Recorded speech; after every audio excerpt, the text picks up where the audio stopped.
unforgettable if it isn't Philo Vance. I beg your pardon? Who said that? I haven't seen you since you solved the Kennel murder case. How are you? Well, for the love of...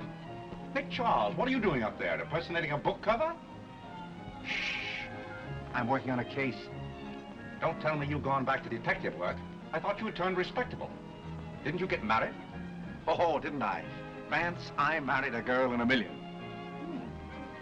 I heard it was a girl with a million. Well, the same thing. I've become a California gentleman.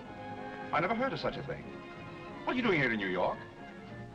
Well, it seems that Clark Gable is making some personal appearances here, which interests my wife.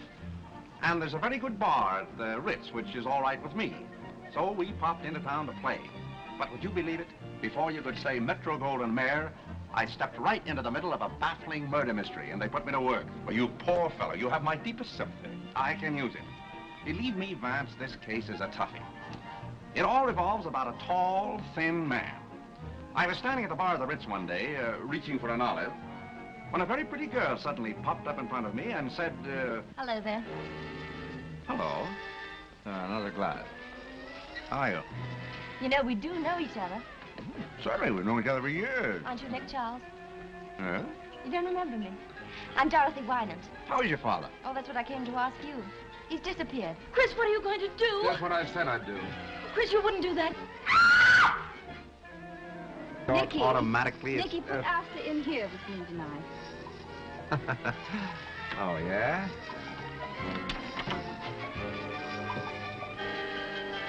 That knife's missing. I'll look for it in your back. It's about Julia Wolfe. Did you kill her? Gilbert. Well, why not? You had a perfectly good motive. How'd you like to have a couple of little murderers for your children? And maybe I haven't been on a merry-go-round since that day. Are you, anywhere near a solution? Between you and me, I think so. I got all the suspects together at a dinner party. And then I pulled a fast one. I told them, and the murderer is right here in this room tonight. He's sitting here at this table.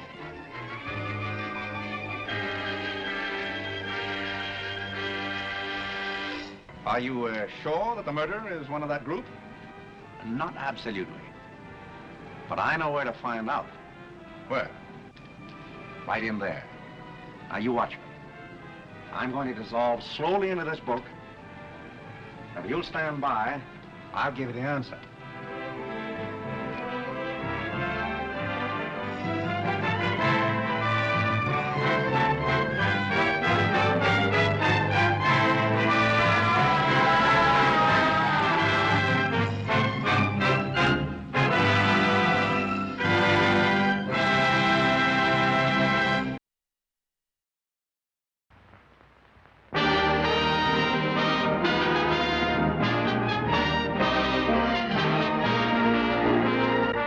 Seems to have begun at just about the exact date you arrived here to settle down. In the last 3 weeks, 2 murders have occurred in our city. And you have been connected with each of them. We're being laughed at by every other city on the coast.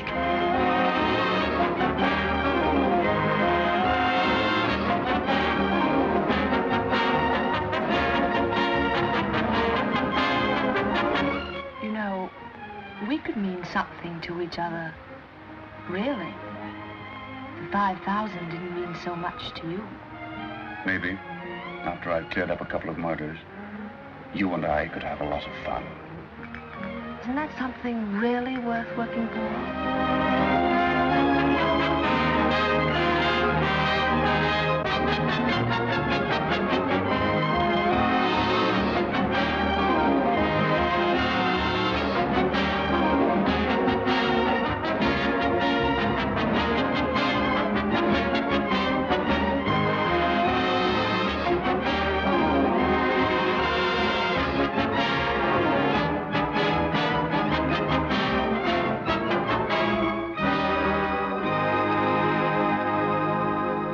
Certainly nice of you to cut me in on this. But if that trumpet's really rammed full of jewels, it'll be worth plenty. It'll cost you much more than $5,000 to get it from me. I said, that's a pretty rotten trick, old boy. That's not cricket. How much of this is cricket and how much is racket? What are you doing here? Would you mind very much, Mr. Shane, taking off your hat in the presence of a lady with a gun? So you're the man I hired to protect me. The various killings were all the young lady's fault. Oh, nonsense. Nonsense? Listen, Mr. Shane. So you have it all figured out, have you? Certainly. You crossed Travers in Hong Kong. You double-crossed Espinosa, and then you triple-crossed poor Pharaoh.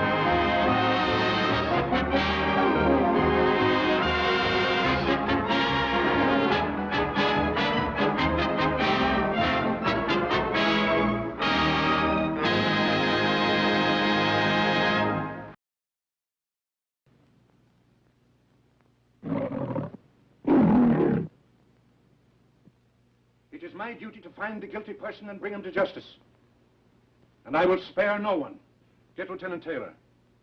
Send in the civilians under suspicion at once. Enter and identify yourselves. Lieutenant Robert Taylor. Jean Parker. Una Merkel. Gene Hirschhold. Monsieur Hour. Key Luke. At your service, sir. Okay, Cappy. Healy, you're my pal. I know you didn't do it. Okay, Pendleton. Sorry I can't say the same for you. Huh? The people under suspicion are aboard, sir. For the first time in history, there's been murder in the fleet. I'm going to recall to you some of the circumstances that happened on board this ship today. We are going to find the guilty persons. You will remember that, That's a bullet wound. This man's been shot. Murdered. Give me that. It's mine. Give it to me. I saw her trying to hide her purse. It's mine. I'm not denying it. I would have shot him, too. Who said the $50 bill is no good? The bank said it's no good. They said it's Confederate money and hasn't been good for years. Well, certainly it's Confederate money. It's good if the South has another war and wins. You let me go. Come in here. You can't pin these two murders on me. You have your job to do. Do it. Oh, but darling, please, please be careful.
You don't know what you're doing. Does he, boys? No! Oh, you don't know what you're doing. That ball run that you blew in makes such a big noise, it's driving us insane. Huh? What's that? What's that? Oh, it isn't even funny. Give us something for our money. For the only thing you give us is a pain. A great big pain. You're all just jealous. Jealous. Jealous. Jealous. You're all on a spree. It's gone to your head. Oh, go sit on the tank. If you knew what we were thinking. I'm down, you've all been drinking. Says you. Says me. Says who? Says me. Oh, you don't know what you do at all.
biggest show we have ever held with nearly twice as many dogs benched as last year. Refreshments are being served at the marquee at the west end of the ground. Griffons ready in ring number 2. Next event, number 729. Tallies bred by exhibitors. Have your dogs ready. Quiet, please, during the judging. Attention, please. Judging in ring 1. Event number 728. Scottish Terriers, American bred dogs. Great Danes in ring number 2. Great Scots in ring number 1. This is number 292, Captain McTavish, shown by the owner, the well-known fancier, Mr. Philo Vance, whose kennel comprises some of the finest campaigners in America. That's fine, Mr. Dale. Now smile, please. Cup to your right. That's great. Sorry, boys, but these are not trophies. Hold it. Hold it right there. Thank you. Thank you so much. Mind if we go now? I can stand one dog, but this bedlam is getting on my nerves. Don't be impatient, darling. We'd have plenty of time for dinner.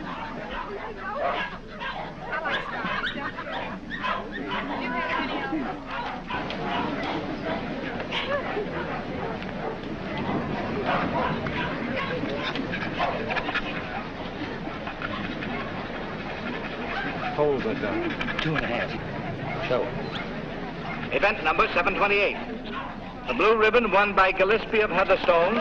Dundee Deviler is runner-up, and Midlothian Gentleman receives the special. Better luck next time, Mr. Vance. Don't be downhearted, Captain. You're still champion with me. Maybe we'll have better luck in Italy, huh? Tough luck, Vance. I was hoping to have the pleasure of meeting you tomorrow. Oh, thank you very much, Mr. Cole. Perhaps you'll get stiffer competition from Sir Thomas MacDonald. Perhaps. Want to borrow Misty Morn for a second? But, Miss May, you know Mr. Hart, you don't want Eamon to bully his dog. Come along and protect him if you like.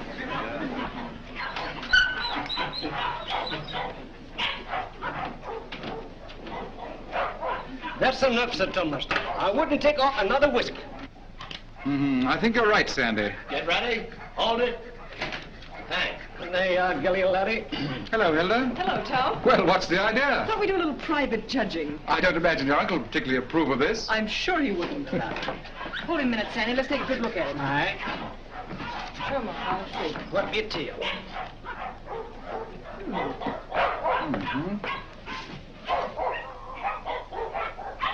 Well, what do you think? I think it's a pretty close thing. I'm not worried. Eh, Sandy? I think you're better safe, sir. Here we are, sir. What the devil do you think you're doing, Hilda? Well, How do you do? How do you do, sir? I just wanted to prove that you're going to lose money to Tom when these two get into the ring tomorrow. And have you proved it to your satisfaction? So much so that I want you to loan me $1,000 to place on Gilly. Hilda. That's cheek for you. Wants to bet against me with $1,000 of my own money. I wasn't asking you for your money. I merely want you to loan me some of mine. As long as I control the purse strings, you're not going to do any betting against me. You'll be grateful that I've saved a few thousands of your fortune someday. But don't raise your hopes too high, Hilda. Bring that dog out here. I shouldn't let him worry you, my dear. You knew how I hate him, Tom. Things he's done to me. I despise him. Darling.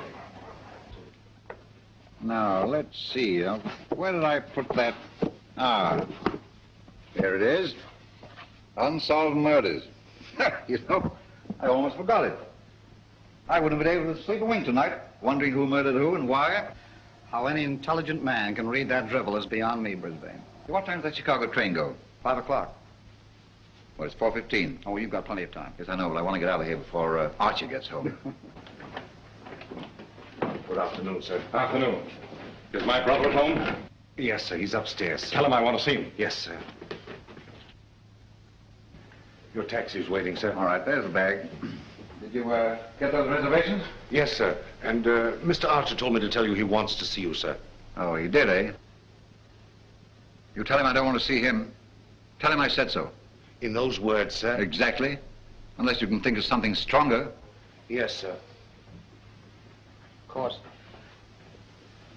it's none of my business, Brisbane. But I wouldn't talk that way in front of Gamble. I don't trust him. I just couldn't resist it. I'd like to see the look on Archer's face when he tells him. I wouldn't. How the deuce can you stand it here? Why, there wouldn't be enough money in the world to compensate me for being Archer Cole's secretary. Oh, he's not as bad as all that. Say, you better be getting along. There's such a thing as carrying loyalty too far. Don't forget, I overheard a few of his choice remarks to you when you dared suggest that you were in love with Hilda and wanted to marry her. I'm afraid you're taking Archer a little too seriously, old man. Did you deliver my message? I thought it best to wait till you were safely away, sir. Do you mind dropping me off? I have an engagement with Hilda for dinner. Come ahead, come ahead. All aboard! Albany Express, Stamford, Bridgeport, New London, New Haven, Westbury, Providence, Boston.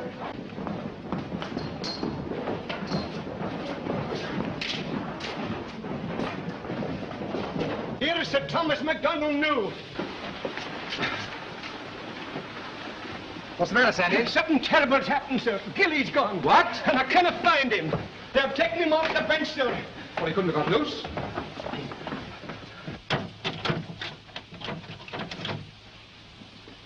He didn't break that lock himself either. I haven't been away from that dog for 10 minutes all day, sir. I just went into the restaurant to get a wee sandwich, and when I come back, he was gone. Sir Thomas? Yes? I think we found him, sir. Where? Out in the alley, sir.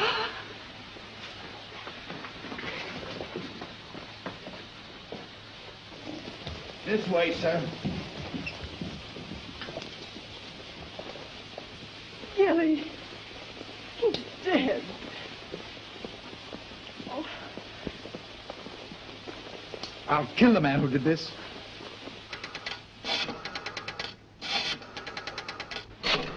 Listen, Tom, you mustn't do anything until you're sure, please. I've got my own ideas. Oh, I know Uncle Archer's mean and cruel, but I can't believe he'd do a thing like this.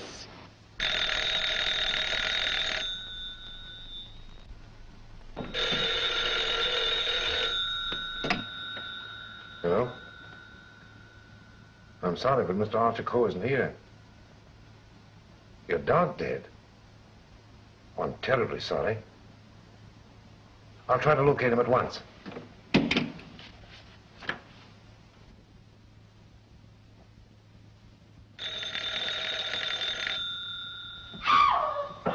Go away from me, you.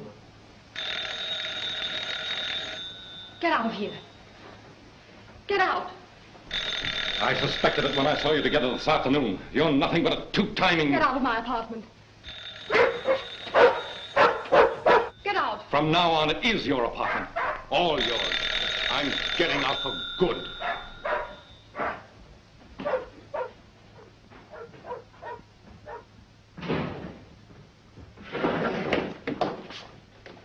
Ah, Mr. Coe. My dear friend, Yes, I see you are. Pardon? Yes. Oh, I am, how do you say it, tanto allegro. I came to see you. I received a cable from Milan authorizing me to complete the deal for your Chinese collection and confirming the price of $117,000. Means decorations and all that sort of thing from a very grateful government, I suppose. Oh, un momento. But it's no good now, of course. I've changed my mind. Oh, but you have promised me. You can't go back on your word. What will I tell my people? What will I say? Pity you didn't think of this before. You might have been a little more discreet, eh, Grassy? But you have signed a contract with me. Too bad for you. It's still at my home, in my safe. Oh, but you will. Most certainly destroy it. Tonight. I'll tell you what I'll do. I'll give you Miss Delafield for nothing.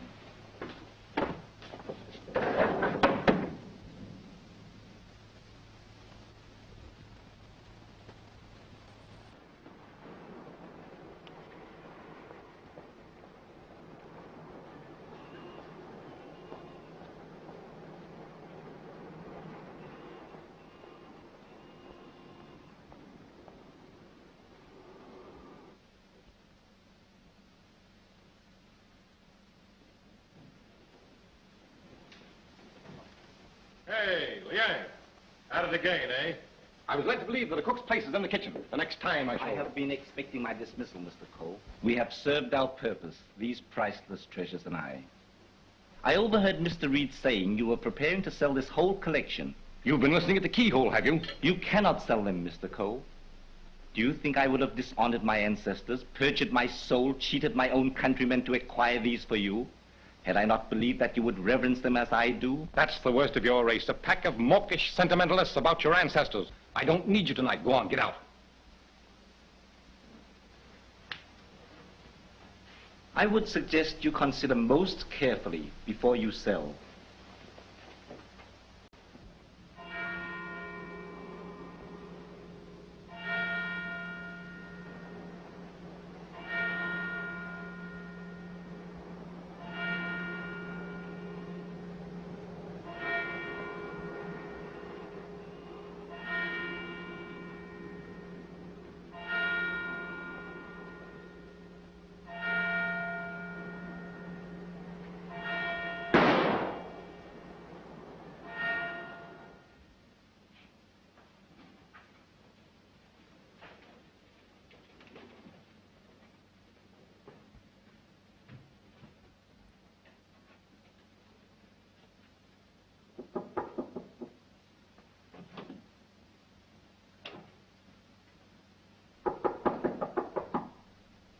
Cole.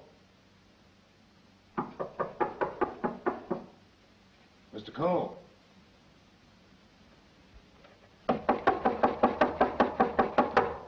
Breakfast, Mr. Cole. Breakfast.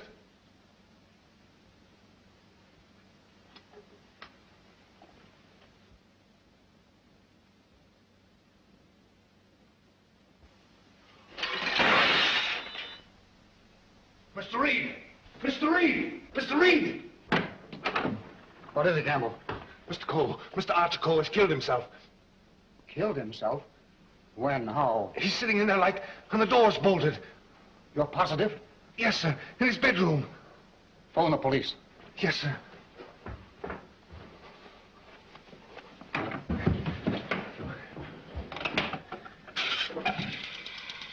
Hello?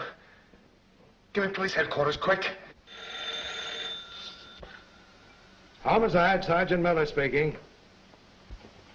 Now, wait a minute, I don't get you. Take it easy. All right, let me get it. Suicide. Suicide? Wait a minute, you're not going to run out on this hand. Yep. Who? Archer Cole, 98 East 71st Street. Okay, I got you. Is that it, Sergeant? Yeah. Well, goodbye, Ernest. Sergeant, he's to you, Cub. Kick in with that 6 bits. Oh, relax, will you? This is your case, Sergeant. You better get the boys out. 98 71st Street? That's right. All right. Come on, Snip. Tell Dr. Amos to hurry right out to 98 East 71st Street. Did you say east, Sergeant? East, yes. I got it. Daily Mail? Give me a city desk. Calling car 18, car 18. Oh, times?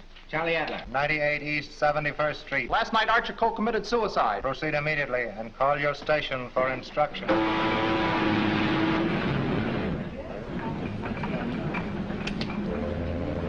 Higher and warmer with lights and moderate winds for New York vicinity today and tomorrow. Yes, sir. And now for the latest news flashes. Archer Cole, the well-known sportsman and collector, committed suicide last night at his home, 98 East 71st Street. His body was discovered by the butler at 8 this morning when he took up a breakfast tray. No reason has been advanced for this action as Mr. Cole was in excellent health and had no financial trouble. No news has been received from the crew of the... Is the land phone still connected? Yes, sir. But it will be disconnected in about 2 minutes, sir. I see.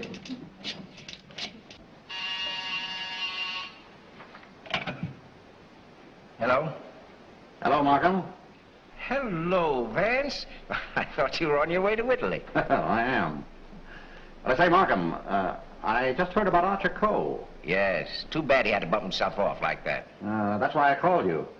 Are you sure that he did bump himself off? Well, his butler tells us he's sitting in a locked room with a revolver in his hand and a bullet in his head. I don't know what else you'd call him. I don't want to butt into your affairs, but aren't you a bit hasty in jumping to that conclusion? Hasty? Why? Well, if you knew Archer Cole, you would know that suicide is almost a psychological impossibility for him. Psychological bosh. 2 and 2 make 4, don't they? But how do you know you have 2 and 2? Just let me point out to you. Oh, point out the Statue of Liberty. Say, Vance. Hello? Hello? The land phone has been disconnected, sir. Oh.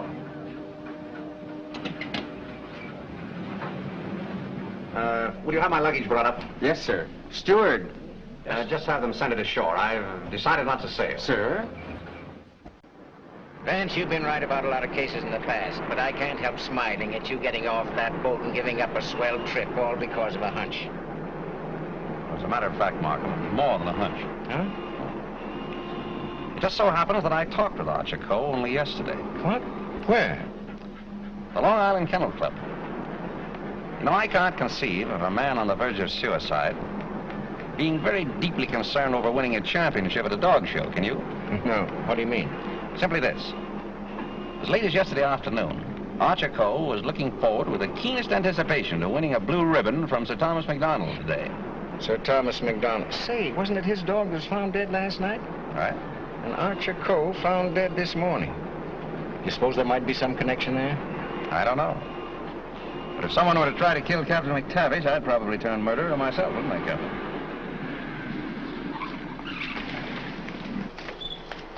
Hello, Mr. Markham. I got your message to hold everything up. What's the idea? Hello, Mr. Van. Good morning, Sergeant. Well, it's been a long time. Several years. I might have known it would be you, the world's champion troubleshooter. Come on, boys. Come inside. Well, Chief, this is another just open and shut case. Mr. Reed, the secretary. This is Gamble, the butler. Yes, sir. Mr. Markham, the district attorney. How do you do, sir? And, Mr. Vance. How do you do? How do you do? Everything just as it was? Well, they said they haven't touched anything. We thought it best to leave everything intact, sir. Good. Where's the room? Upstairs. This way, please.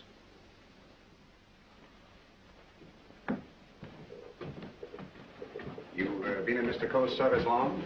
About 3 months, sir. And before that? Why, unfortunately, I was unemployed, sir. This is it, sir. Yep, he's there, all right. Just like I told the police on the phone. I tried the door, found it locked, looked through the keyhole, and there he was, dead. I think this is a job for you, Sergeant. Certainly, Mr. Vance.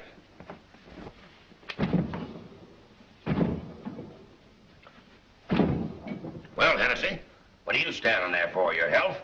This takes beef. All right.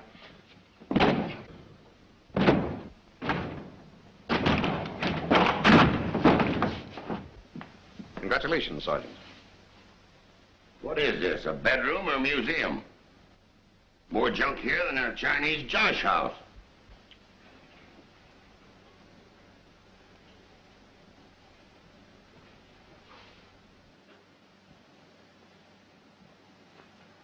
I trust I did the right thing, sir, by not breaking down the door.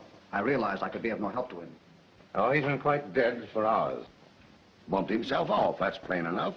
Certainly looks that way, Vance. I'm afraid your trip was spoiled for nothing. I think not, Markham. This may prove far more interesting than a trip to Europe.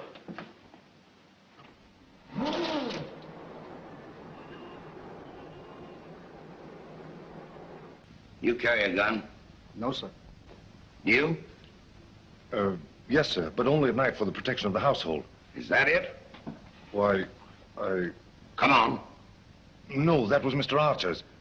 But he always kept it in a desk drawer downstairs. I saw it yesterday morning as I was putting away some papers. Oh, you did, eh? Did Mr. Coe generally keep his windows locked? Why, no, sir. As a matter of fact, he was a great believer in fresh air. Ah, indeed. I wonder if these gentlemen would mind waiting downstairs. Well, certainly not. I'm sorry we had to damage your door. That's quite all right. It's easily repaired. I'll have it attended to at once, sir. Hennessy, see that no one leaves the house without my permission. All right. It's as plain as a nose on your face. This guy locked himself in here and blew out his brains. I wish I could agree with you, Sergeant. How the devil could it be anything but suicide? It was all very well for you to theorize before we got here, Vance. But now that you've seen this, and there are no signs of a struggle... And the door bolted on the inside, and no means of entrance to the room... Ah, no other means of entrance. How right you are, Sergeant. But we can hardly call a second-story window a means of entrance. And nothing here that even a human fly could crawl up. So why should Archer Coe lock his windows? Particularly if he was a fresh air enthusiast. I'm afraid your reasoning is not altogether convincing. Well, perhaps so, but Doesn't it strike you as rather odd that a man should suddenly decide to commit suicide while changing from his street clothes to pajamas? Well, why not? A man debating suicide might get partially undressed and walk up and down for hours trying to make up his mind. Yes, he might walk up and down for hours, but not with one shoe half off. No, Markham. Something stopped him as he was removing that shoe. This was supposed to suggest suicide, but someone miscalculated. But you can't get away from that bolted door. I wish I could. The way you figure it out, the man was murdered. As soon as the killer is gone, he gets up, goes and bolts the door, plants himself in a comfortable chair with a loaded gun in his hand to suggest suicide. That's a swell theory.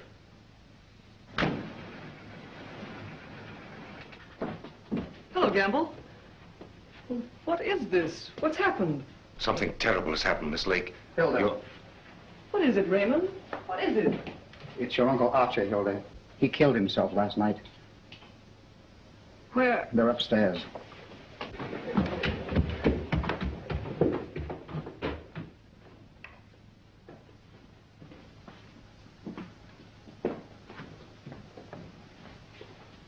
Hey, don't touch that body, miss. Oh, Mr. Vance. How do you do, Miss Lake? This is Mr. Markham, the district attorney. How do you do? Miss Lake, his Coe's niece. I'm sorry, Miss Lake, but you mustn't touch anything until the medical examiner arrives. It's against regulation. Is it also against regulations to tell me what's happened? We arrived only a few moments ago. We found your uncle as you see him. It has every appearance of suicide. I doubt it. Do you know of anyone who would have reason to kill your uncle? Yes, I had for one. Why, Miss Lake? Because he stood in the way of everything I wanted. He made my life miserable because he held the purse strings. And because he was jealous of every man who came near me. I was afraid of him. Oh, the horrible nights I've spent in this house. Are we to accept your comments as a confession of murder, Miss Lake? Look here, Markham, that's ridiculous. Please, Raymond. I think I can handle this situation myself. When we found your uncle, Miss Lake, the door was bolted from the inside. Bolted inside? Oh. Maybe he did shoot himself. Can't you make up your mind? Do you know of anyone else who felt as you do about your uncle? Practically everyone he came in contact with. He was ruthless. He wanted his own way in everything. I imagine there are plenty of Chinese who will be glad to know that his collecting days are over. Ask our cook. I shall. Can you think of anyone else? Well, Uncle Brisbane shared my feelings toward him, I'm sure. Where is this Brisbane guy? Maybe he decided to do something about it. That's impossible. He's on his way to Chicago. He left on the 5 o'clock train yesterday afternoon. He'd be just about getting there by now. Well, you'd probably like to wire him, wouldn't you? Why, yes, of course. Is that all? For the present, yes.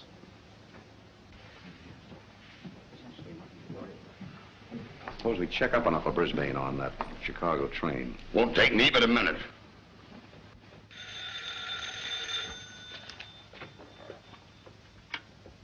Hello? Come on, Simpkin. Get your feet off the boss's desk and jump down to Grand Central.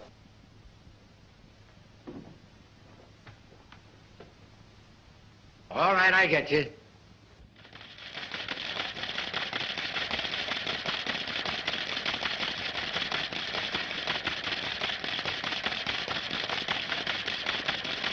Yes, Mr. Heath.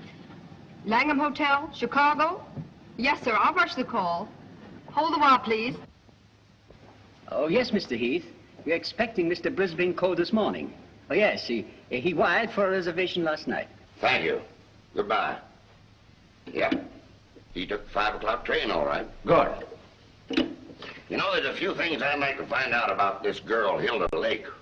Why are you always trying to check up on me? I'm not trying to check up on you, Hilda. I want to help you. Well, you know how I feel about you. You know that I love you. But lately you seem to have changed. Every time I want to speak to you about marriage, you evade me. What's on your mind? Oh, nothing, nothing. Raymond, I never said I'd marry you. But I thought that now that I could take you away from here. You might as well know now as later. When all this is cleared up, I'm going to marry Tom MacDonald. Oh. Oh, try to understand, Raymond. I'm sorry. Oh, don't tell me. Come on, don't try to kid us. Quiet. Oh, suicide, my eye, with the DA himself and Vance on the It's job? suicide, and that's that. Oh, come on, have a cigar. It's still suicide. Hey, wait a minute. Are you a reporter? No, I'm Sir Thomas McDonald. I'd like to talk to the officer in charge here. Oh, come on inside. Tom! Why didn't you stay away from here? And leave you to face this thing alone? But you promised me last night you wouldn't come here. Won't you go, please? I can bluff it through. I don't want the police asking you questions. I know all the answers. Oh, but please go for my sake. Well, let's forget about it, shall we? It's too late now. In any case, the police are guarding every entrance. Wait a moment. You can cross through that yard and get to your apartment. No one will see you. Take the first boat to England. I'll join you as soon as I can. Watch out for those newspaper men, Sir Thomas. They're even deadlier than the police. I had no intention of leaving. Ah, good. Oh, by the way, I was sorry to hear about the death of your dog last night. Oh, thanks. You didn't by any chance discuss it with Archer Cole, did you? No. If I had, I might have killed him. Well, did you? That's your problem. Right in here. I want to see. You mean you, Doctor? How about a statement? Give me a chance. Oh, wait a minute. I'm a doctor, not a magician. Almost full and funny. Go on now, scram. All right, now let's Wait a minute. John, to get in here. Hello, Doc. Hello. Hello, Kelsey. Where have you been? Haven't seen you for a long time. Working hard. What kept you so long? Did you walk all the way? You always pick on me at mealtime. I was in the middle of cakes and sausage. What have you got? Just plain suicide.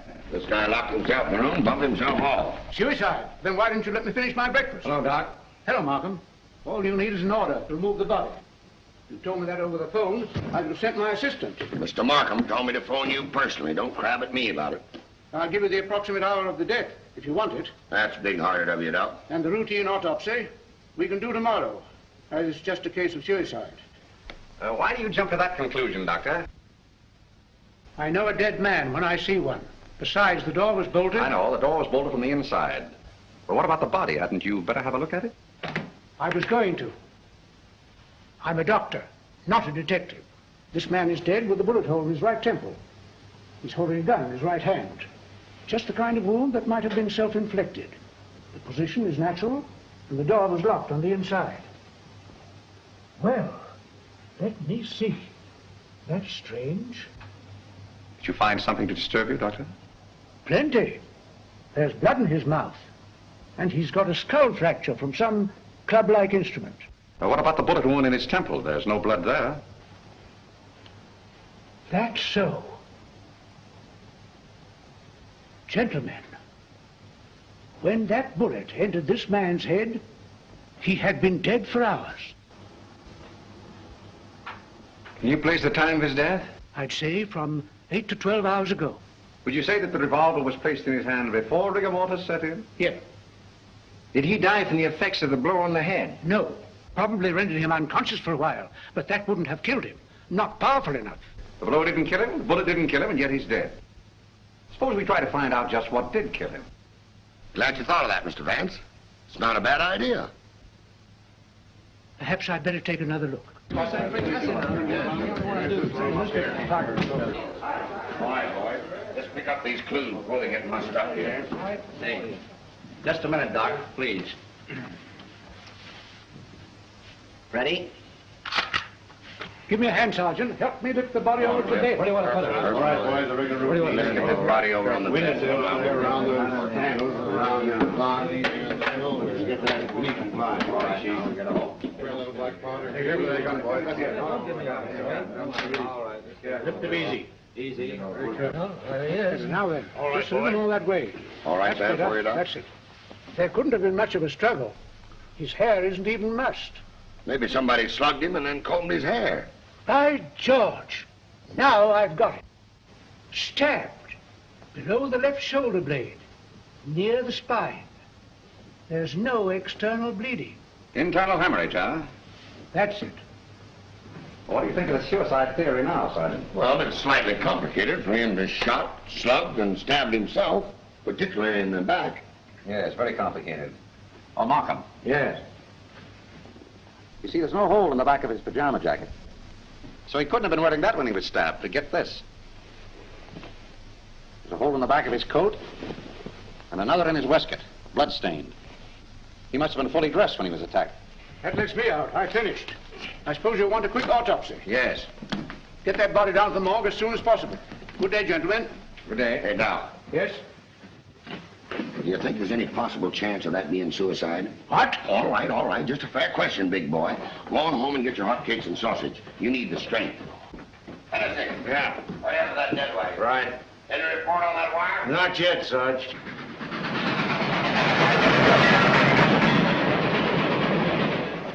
Send a wire to this guy Markham, 98 East 71st Street, New York City, and tell him, Brisbane Co. not aboard this train. Wallace, conductor, train number 7.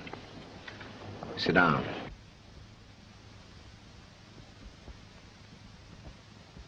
What time did Brisbane Co. leave for Chicago? In time to catch the 5 o'clock train, sir. How do you know he caught the 5 o'clock train? I phoned for the reservation, brought him his walking stick and overcoat, and put his bag in the taxi. Ah. Did you remain in the house all evening? Why, no, sir. I went out about 6:30. It was a servant's night off. Everyone was out to dinner. Did you notice anything unusual in Mr. Brisbane's manner when he left? Oh, now that you mention it, he was distracted and very irritable. You say you gave him his stick? Yes, sir. What kind of stick? His favorite, an ivory-handled one. He never went anywhere without it, sir. You're quite sure he took that particular stick with him? Positive. I handed it to him myself, sir. Did you see him when he returned here last evening? Returned? Yes. I didn't know he had returned, sir. Then whose ivory-headed stick is that hanging over that chair in the hall? I don't know, sir. I swear I don't know. Down. Steady, Gamble, steady. Is this it? Is it? Yes, sir. I can't understand it. I suppose you saw nothing of his bag? Why, no, sir. Well, if he brought his cane back here, what did he do with his bag? Ah, very good, Sergeant. That's just the point. He undoubtedly left it somewhere. But where? I should think the most logical place would be the check room at the Grand Central Station. What kind of a bag was it? Just an ordinary pigskin bag, sir, with his initials BC on it. Is that it? Yeah, that looks like it. There's your police department receipt. What time was this check? 4:45. Thanks, pal. Okay. Well, here it is. Put it here. Did you examine the contents? No, I brought it right up here. I'll open it. Did you find out what time this was checked? Yeah. There you are. 4:45. He must have gone direct from the house to the station. Did the attendant remember who left this? No, he said there were so many of them that most of the time he didn't even notice the people. Well, there's shaving kit, shirts, underwear, socks, collars, slippers. Nothing in there that a man wouldn't ordinarily take with him on a short trip. Except this, perhaps. Unsolved murders. That's a swell book to take to Chicago. That's rather odd, isn't it? Yes, more than that. Gentlemen, the mist is beginning to rise. I think I know at least a part of what happened here last night. How about this?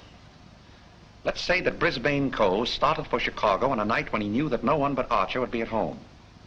He missed his train purposely, checked his bag at the station, and returned here to kill his brother. To make a perfect alibi, he planned to take a later train to Chicago. But something stopped him. And something stopped Archer Cole before he could remove his shoes last night. You see what I mean? Those shoes of Archer's, that bag of Brisbane's, his stick hanging there in the hall, it shouldn't have been there. Wait just a minute. Oh, Gamble. Where did Mr. Brisbane usually put his hat and overcoat when he came in? He always hung them in the closet, sir. Which closet? This one.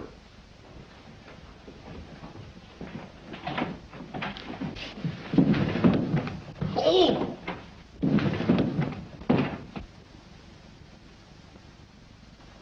Mr. Brisbane. Well, Mr. Vance, where are we now? I should say somewhere in the middle of the Gobi Desert.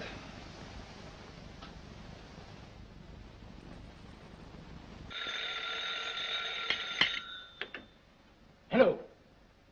What? Again? I'm right in the middle of my lunch. First you interfere with my breakfast, then you ruin my lunch. Don't you boys ever eat? No, I'm on a diet. Oh, all right. Hello. All right, I'll attend to that later. Get me the wagon and the fingerprint gang.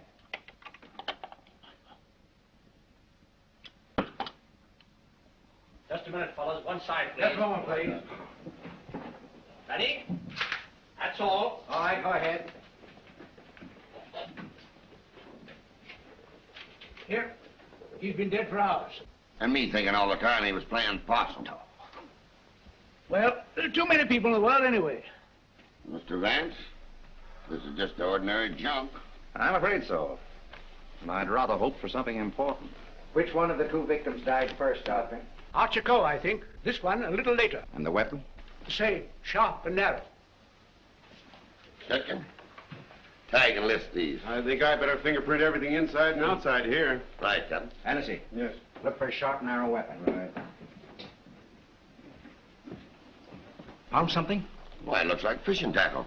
It's tackle, all right, but not fishing. Markham, we're dealing with a shrewd brain. The technique of this crime was very cleverly worked out. But something went wrong. Sergeant, here's your order for the removal of the body. Thanks, Doc. So long. I want food. Well, nobody's stopping you. And if you've got any more corpses, bring them out now, will you? I can't be running up and down here all day. What do you mean running up and down all day with that swell car the city gave you? Oh. Nothing upsets the doctor.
Hi, Captain. Going in to take charge? Well, if you hurry up and solve this case, maybe I can go home. Come on.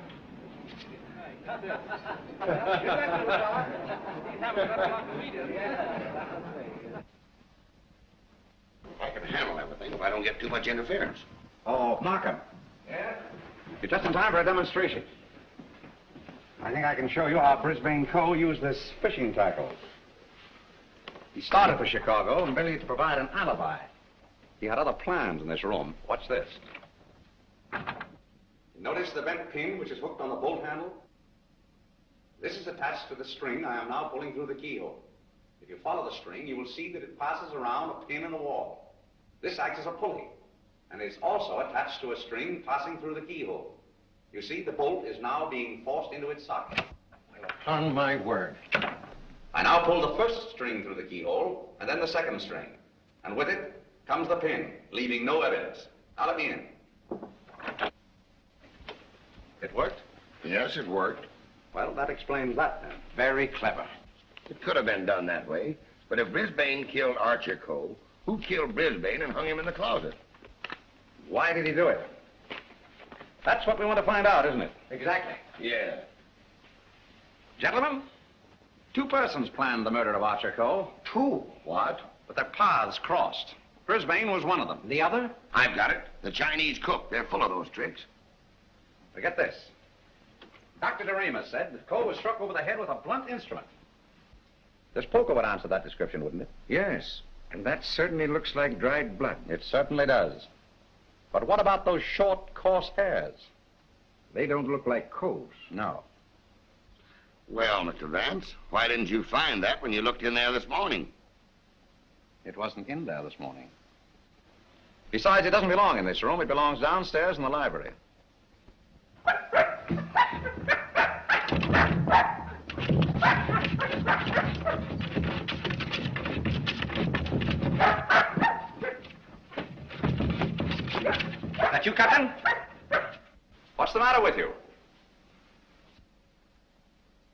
What is it, Captain? What is it, Captain? Are you all down here?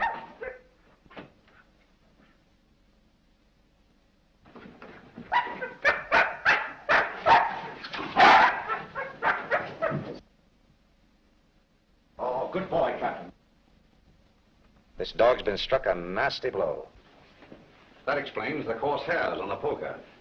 Whose dog is this? I don't know. I mean, I've often seen it in the vacant lots, sir. Just tell the truth, Gamble. Yes. Why don't you? It belongs to the lady next door, sir. Hennessy, get that fellow to a vet's as fast as you can, will you? Yes, sir.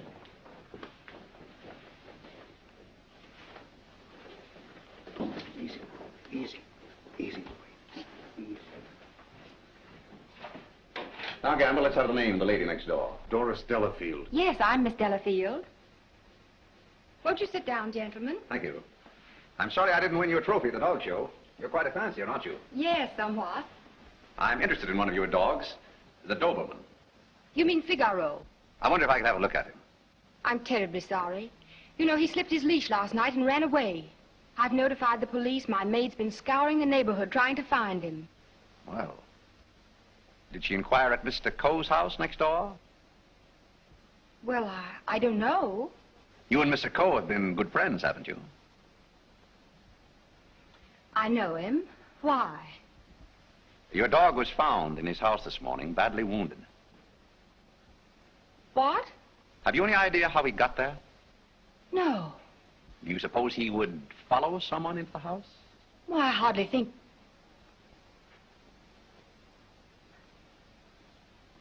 Now, what are you driving at? Mr. Archer Coe and his brother were murdered last night. Murdered? I was afraid that... Just a moment. Hello. Is that Miss Doris Delafield's apartment? Would you please tell Miss Delafield that we couldn't get the reservations for her and Mr. Grassy on A deck, and ask her if B deck would be satisfactory? Miss Delafield will not be sailing. You can cancel a reservation for them both. Both? Do you mind telling me whom the other reservation was for? I refuse to answer that question. Would it be Mr. Grossi? But I am Mr. Grossi. And if I didn't cancel those reservations, who did? What? Miss Delafield. Oh, no, she didn't. No, really, there's been a mistake. As soon as I can find out about this, I'll call you back.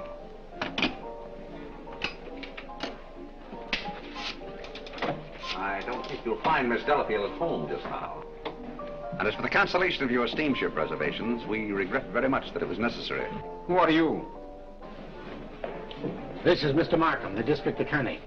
Oh, I'm honored, but I'm afraid I don't quite understand. It's about this. As a matter of fact, Mr. Coe didn't commit suicide. He was murdered. Murdered? Would you mind coming along with us? Just a little matter of comparing fingerprints. No, not in the least.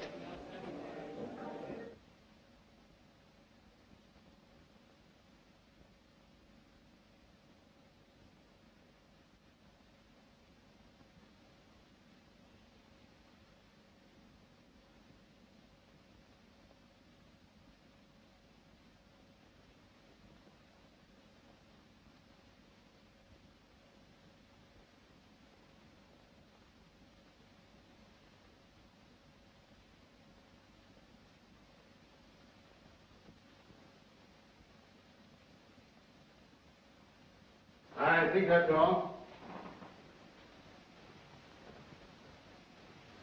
Found anything yet? The one taken from the doorknob is too blurred for identification, but this one is very clear. It appears to be that of Liang, the Chinese cook.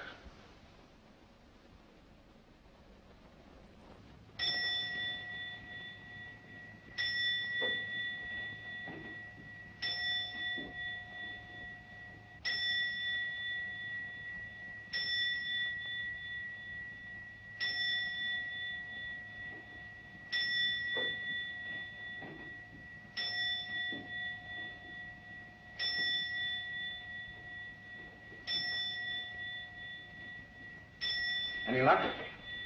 No, not yet. It must be here somewhere. I'm positive that the dagger that killed the Coles belongs in that sheath. Tired, Markham? No.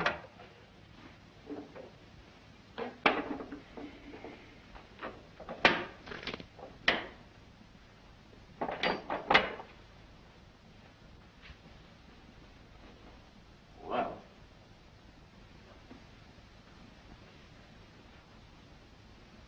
That's strange. What is it? The King Yar vase is missing. It's the most valuable in the whole collection. That's all that's left of it. If I'm not mistaken, that's blood. Blood? Markham, I'm coming more and more to the belief that Archer Cole was killed in this room. That poker, this dagger sheath, now these fragments, all here. But, Vance, do you mean to tell me that the dead man walked upstairs? I'm not trying to tell you anything but the facts. It's the most remarkable case in my experience.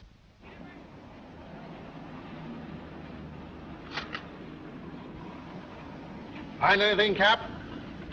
Yes, sir. Plenty.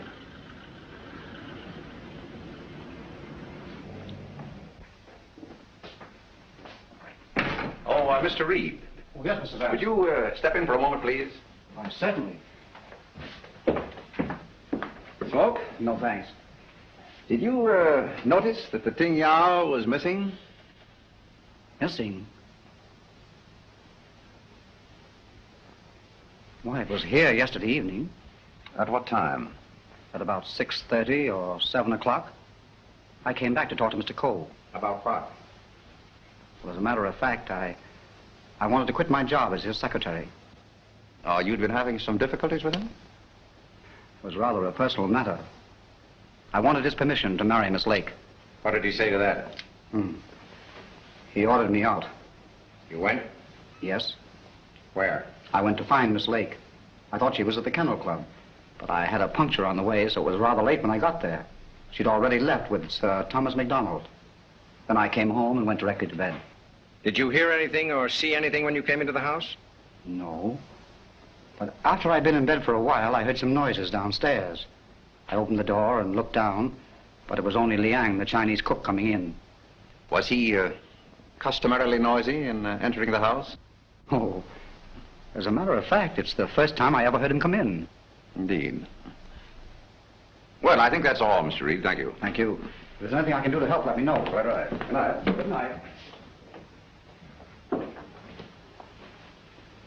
I think I'd check up on that Kennel Club alibi. I will. You might have those fragments checked for fingerprints, if you will. Yes. Meanwhile, I'll do a little exploring in the kitchen.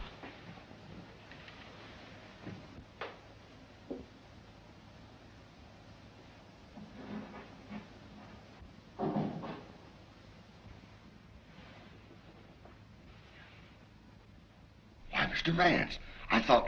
Get Markham.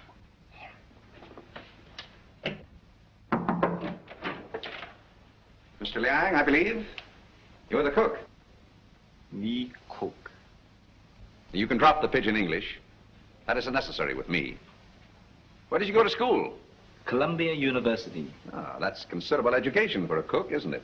Mr. Cole employed me because I know a great deal about Chinese porcelain. Ah, I see. Ah, that's a very lovely piece of Ting Yao, isn't it? How did it get broken? I don't know, sir. I found the pieces in the wastebasket in the library. You want me, Vance? Oh, yes. See that, Markham? More blood spots on the inside. Apparently, the murderer dropped the dagger in here to hide it, but he dropped it too hard and the vase broke. When did you find these pieces? This morning. This morning? You're sure it wasn't last night, about 8 o'clock, let us say? No, sir. I did not get in until after midnight. I'm sure Mr. Reed or Mr. Gamble will tell you that. What time did you find the poker? The poker? Yes, the poker. The one you hid in the Chinese chest in Mr. Archer's room this afternoon. But I don't know what you mean. Oh, yes, you do. I was behind the door in that room when you hid it. Let me handle this, Mr. Vance. Are you going to talk? Or do I have to make you? Wait. I'll tell you the truth. Well, spit it out. When I returned to my room here about 8 o'clock last night... Ah, I thought so. I heard angry, muffled voices in the library. Then a dull sound as of someone falling. I stood at my door here and listened. Then I heard footsteps cross the kitchen and go out the back door. And then? I walked up the corridor, and everything was very quiet. I opened the library door and looked in. The furniture was overturned. The poker was there. The desk was disarranged, and the valuable Tengu vase was broken. I thought must be something wrong, so I went upstairs and looked into Mr. Coe's bedroom. He was dead. Fearing that I might be suspected, I went back to the library and picked up the broken pieces of the vase, and together with the poker, I took them to my room. And knowing that you were alone in the house, you were afraid you might be suspected. So you hid the weapons and left. Yes, sir. You returned to the house about midnight and purposely made a lot of noise so as to establish your alibi. Is that right? Yes, sir. All right, then. Where'd you put the dagger?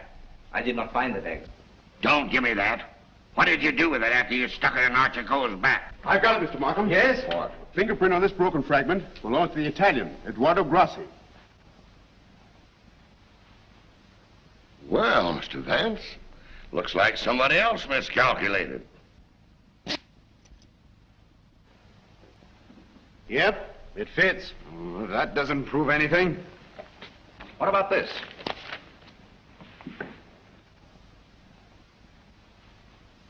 Where did you get it? It was in Archer Coe's pocket. What were you doing outside the drawing room window last night? Why, I wanted to be sure that he was alone. Why? For weeks we had been negotiating for the sale of his collection to the museum at Milan. It meant everything to me. He kept raising the price, but on Monday we came to an understanding. And I cabled the museum that I had succeeded. And last night he turned me down because he saw me with Miss Delafield. Let me explain. Archer was extremely jealous of me. Well, you can't blame him for that. You went there to threaten him, didn't you? I had every right to do. I told him I would use any means to make him fulfill his contract. He laughed at me, said that he would smash every piece in his collection before he'd let me have it. So you picked up the poker and did a little smashing on your own account, eh? I did not. Let me have the fragment, will you? Thank you. You know how that was broken? Tignan vase? With blood stains on the inside and your fingerprint on the outside. I don't know. Sergeant, I think you better book him. Right. Thank you. Come on. Let's get out of that monkey suit. Let's get going. Come on. Don't worry, I'm not running away. You telling me?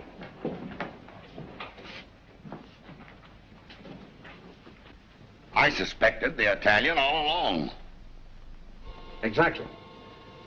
But why should Grassi also stab Brisbane? And what about the Doberman? You see, Markham, we have nearly all the pieces of the puzzle, but none of them seems to fit. Here we are. This isn't it. This is the basement. I know. Come on. I just want to see where this goes.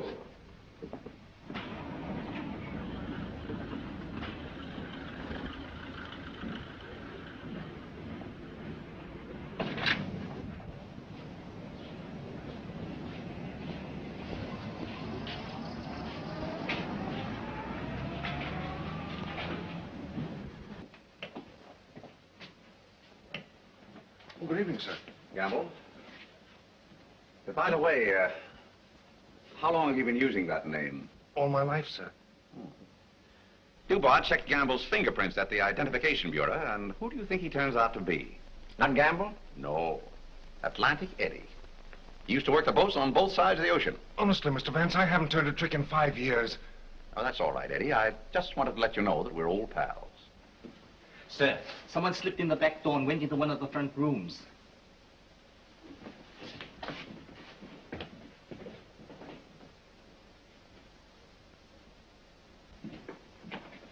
Well, Miss Delafield, Don't be surprised, gentlemen. I'm used to coming in here like this.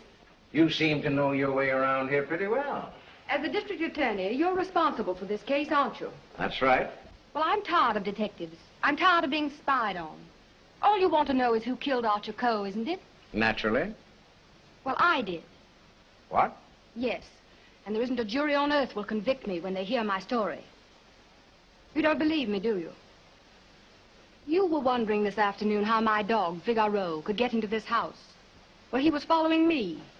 He was defending me when he was struck. Well, where did you kill Mr. Cole? In his bedroom. What kind of lipstick do you use? Lipstick? What's that got to do with it? Is that yours? Yes, that's mine.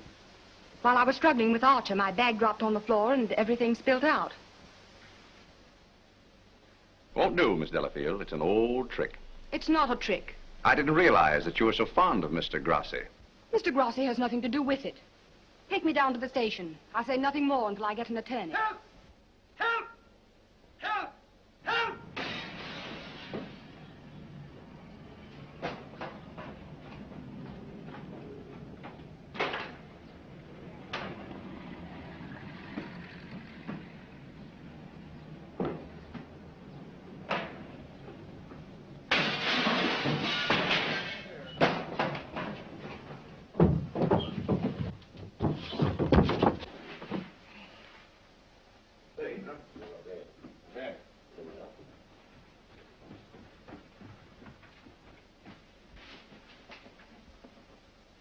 This guy's been stabbed, Hennessy.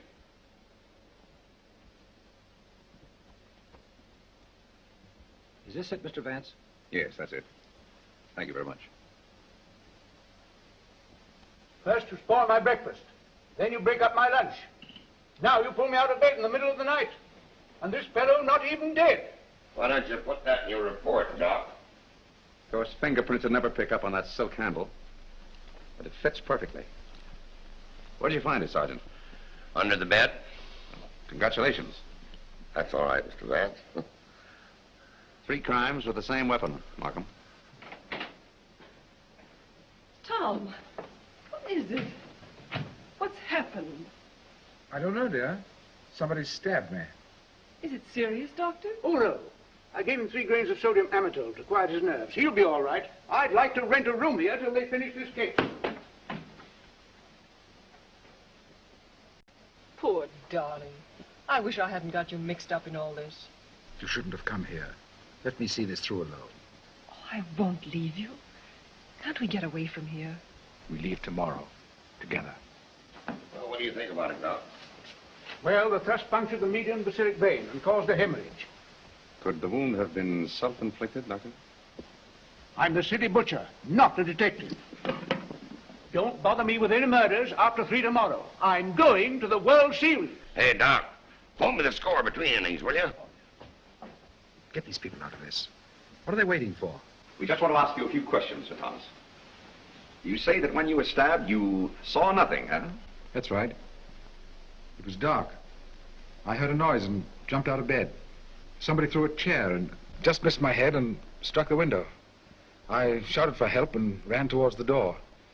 Then I felt a sharp pain in my arm as I lost consciousness. Knife by a ghost. That's a hot one. I think he done it himself. How dare you, sir? That's not fair. Do you know anything about that? Where'd you find it? Under your bed. I never saw it before. Yeah. Like I never saw a pair of handcuffs. You've no right to question him now in this condition.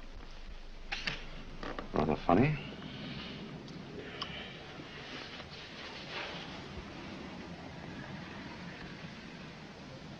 You see what I see in Archer Coe's room?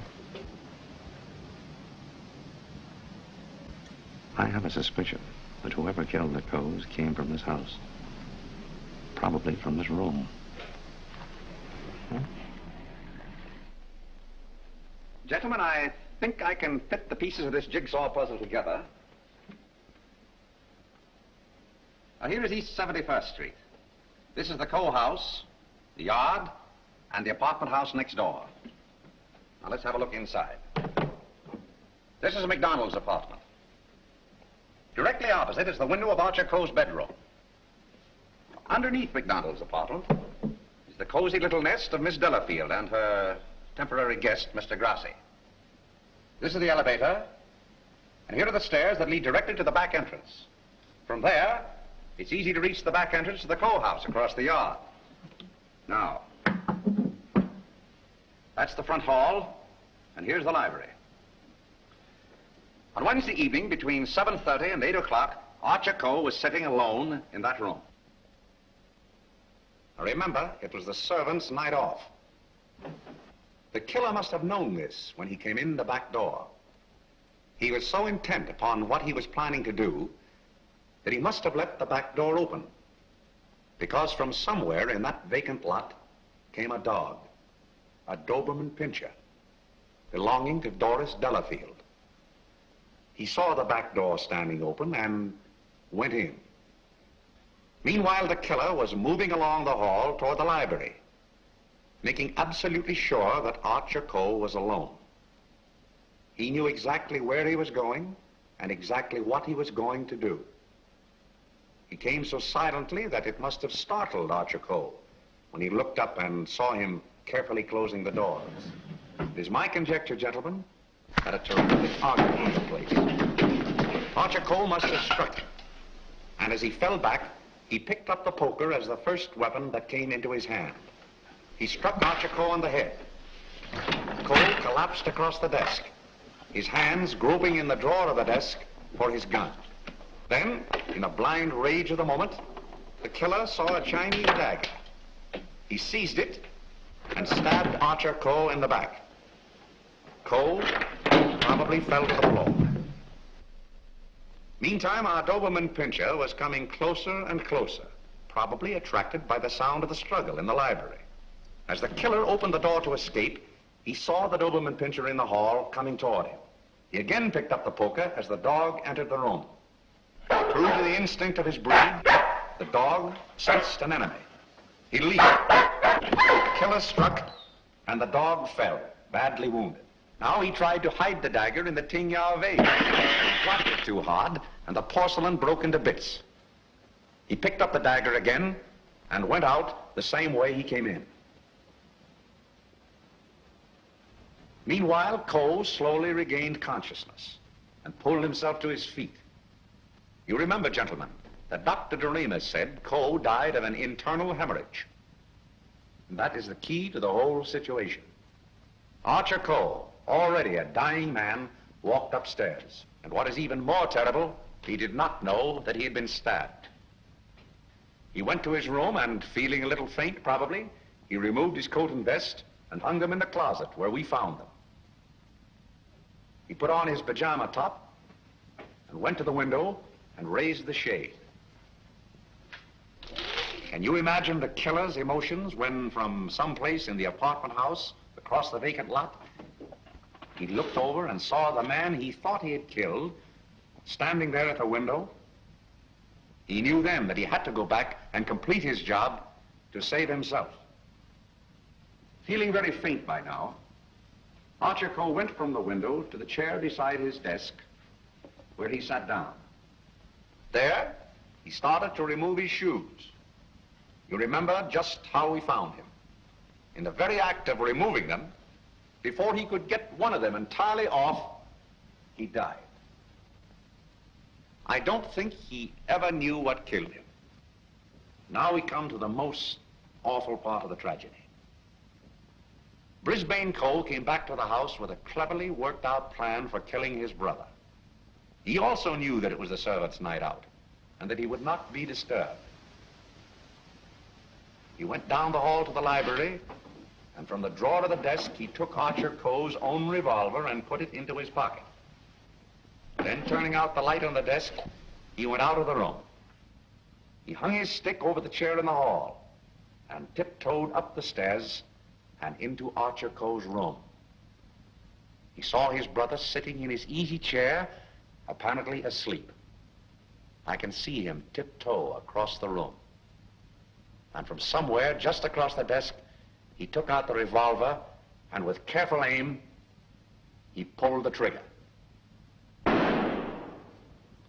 Meantime, the killer, believing that he had only wounded Archer Coe, came back by the same route to finish his job.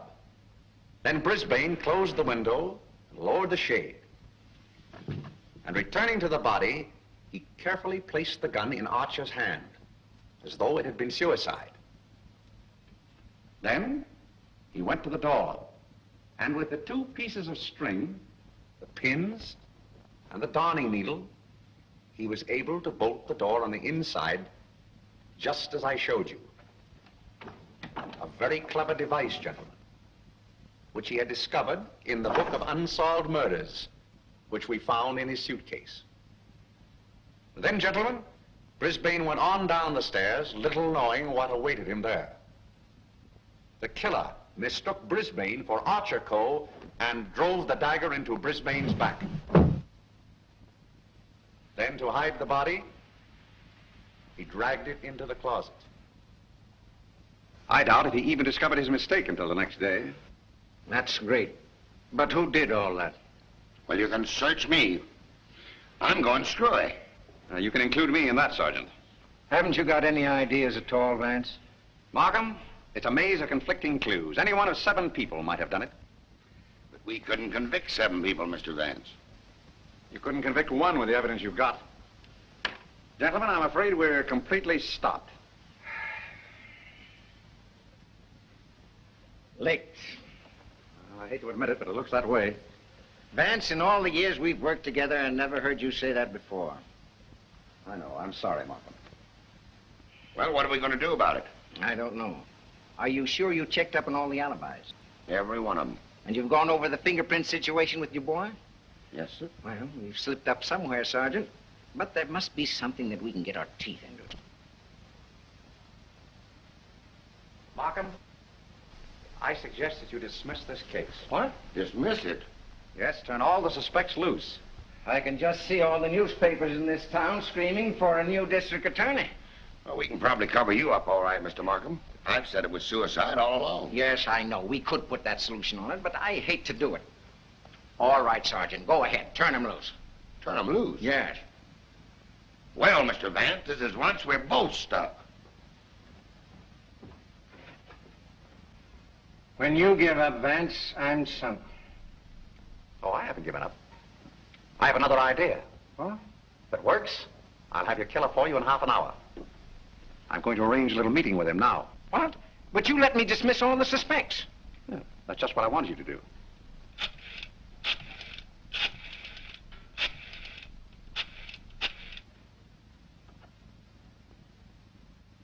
Hello? This is Mr. Vance. I hope I haven't disturbed you. I wonder if you'd do me a little favor. Mr. Markham. Yes. Can I see you a minute? That suicide story might work all right for Archer Coe, but I forgot all about Brisbane. Well, never mind about that now. Just release the suspects, as I told you. All right. That's it. Yes? That's right. At 4:30. And just get him into an argument. Oh, I'll have him with me. I'm depending on his instinct. That's right. Thanks. If we can catch him off his guard, I think he'll give himself away. Come on, Markham. We've got to get there before 4:25. Mr. Vance. They're in the library now. Oh, darling, let me help you. All right, Kathy.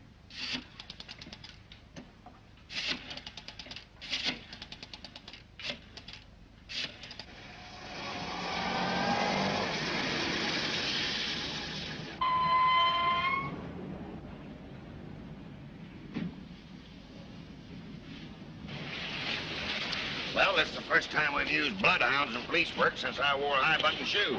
And red flannel underwear? Oh, I always wear red flannel underwear. So do I. I want your bridal suite on the Coronia. They're sailing at midnight. That's right. Thank you. Sailing at midnight. Lady MacDonald. Is it the title that dazzles you so much? Or is it the fortune she'll inherit that makes her so attractive, Sir Thomas? Raymond, are you crazy? It isn't the first time a fortune has bought a title. It so happens I'm not in need of a fortune. Possibly you are. Raymond, you've no right to interfere this way. No right? Well, I'll take that right. You think you're both sailing at midnight? Well, it won't work. You're going all right, Sir Thomas, but you're going alone. Really? Yes, and you're going now, all right?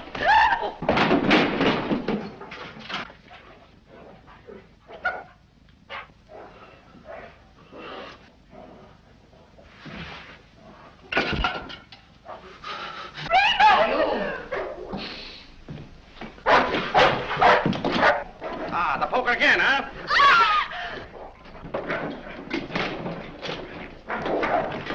Take him off! Take him off! Oh.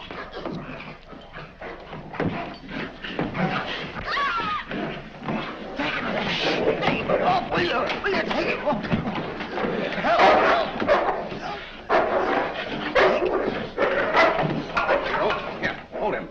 Why did you kill Archer Cole? Why did you kill him? I didn't mean to kill him. But you did, eh? I tell you, I didn't mean to kill him. He struck me when I told him I wanted to marry Hilda. And I lost my head. I hit him with a poker. I don't remember anything after that. What about Brisbane? It was a terrible mistake. And McDonald? I still would kill him if I could. There's your man, Sergeant. You made a fatal mistake, Reed, when you reached for that poker. Somebody swiped my bracelets. You dropped them in the pantry. Oh. All right, Hennessy. Leave down booking. I want to thank you very much for your cooperation. Not at all. It was Sir Thomas I telephoned from your office, Markham. He very cleverly helped us stage this little scene. We have to thank the dog for the rest. Well, we did it again, Mr. Vance. Congratulations, Sergeant. Thank you. I'll certainly mention you in my story to the papers. Thank you. Oh, that's all right, Mr. Vance.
Wait, old boy. The Stanhope jewels, worth a king's ransom. Yeah? Well, that wouldn't be much the way the king business stands today. Now, what are we going to get out of it? About 40,000 pounds. I mean in real dough. Dollars and cents. $150,000 at least. Well, I don't want to be a wet blanket, Miller. But smuggling a chunk of ice like that into the States is going to be a tough job. Listen, when the Hellenic gets to New York, a man named Dietz is coming aboard. Wait a minute. You can't get on board a ship in America until all passengers have been cleared. Dietz is coming aboard at quarantine, posing as a news photographer. Once on board, he'll come straight to my cabin, hand over the 40,000 pounds, and take the jewels away with him in his camera. How does that sound? Well, it's a great scheme, Miller, if it works. Oh, what about your movements in New York? I'm not going ashore in New York. Once I get on that boat, I'm going to be a very sick man on a sea voyage for my health. I've reserved the same stateroom for the return trip.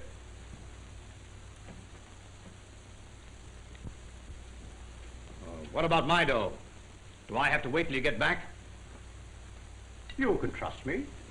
I'm what you call a square shooter. And so am I, brother.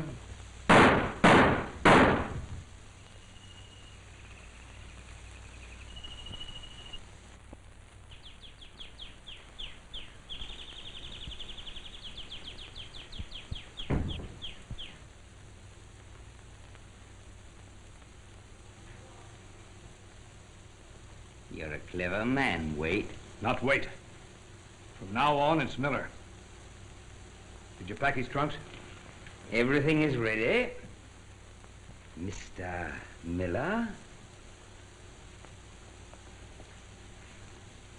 I'll take care of that. What about the passports? They're right here. This is yours. This will be mine. It's a pity, but you'll have to part with that beard. Yeah, I figured on that. Can you handle a razor? Try me. Good, let's go.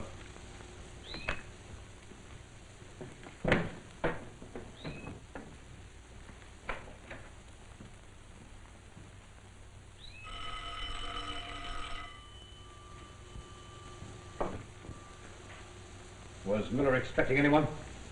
Not that I know of. You wait here. I'll see who it is.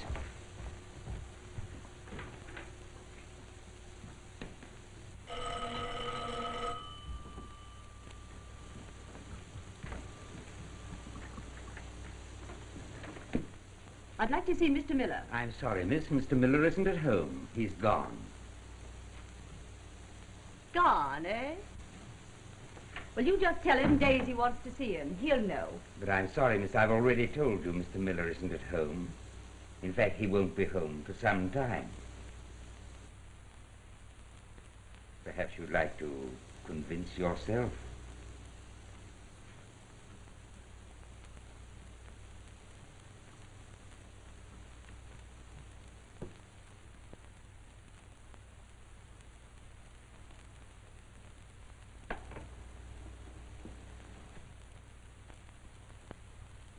Well, the door's open. Why don't you go in?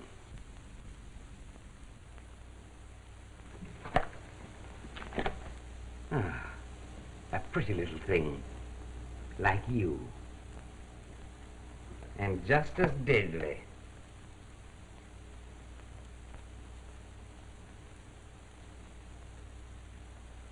That's all right. I'll find him and tell him for me that when I do, he'll be sorry he ever met me, the rat.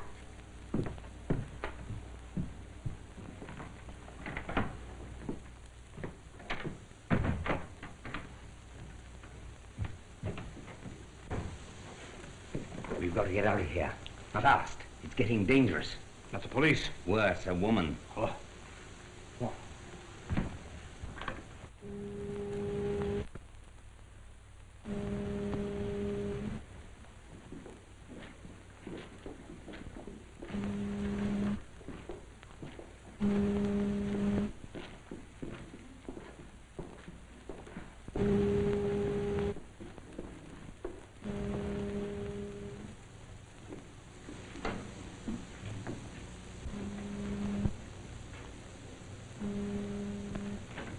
Well?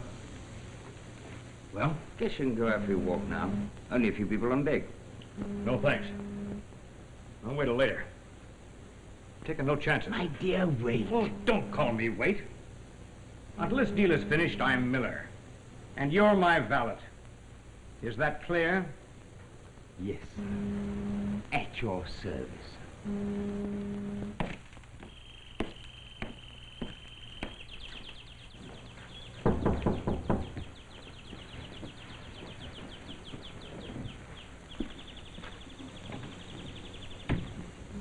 Oh. A wireless message for Mr. Miller. Yeah, thank you.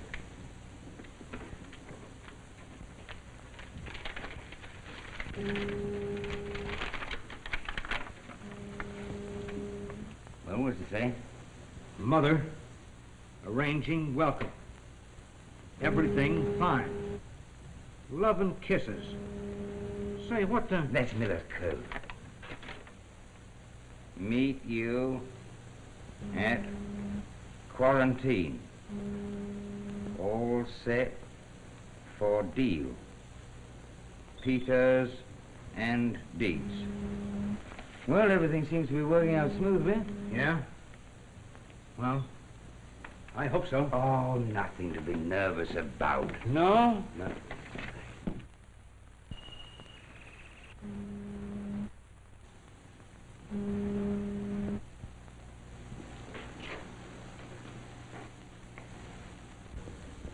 Take a look.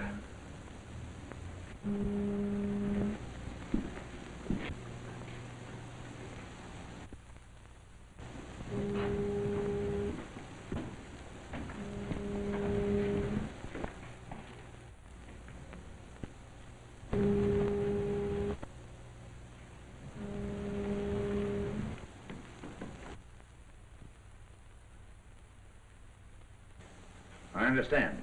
Won't you sit down? Oh, thank you, Captain. I will. I'm quite familiar with all the details of the robbery, Lord Stanhope. You know, the newspapers are full of it. Those jewels have a great money value, but they mean much more than that to my family.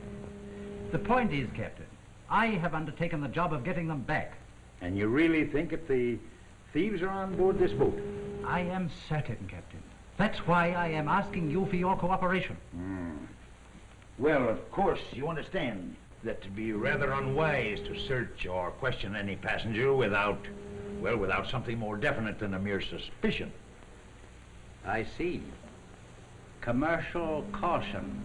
Well, we could notify the New York police. That is, if you want someone held on arrival. And give the crooks time enough to carry out their plans? No, sir. Thank you.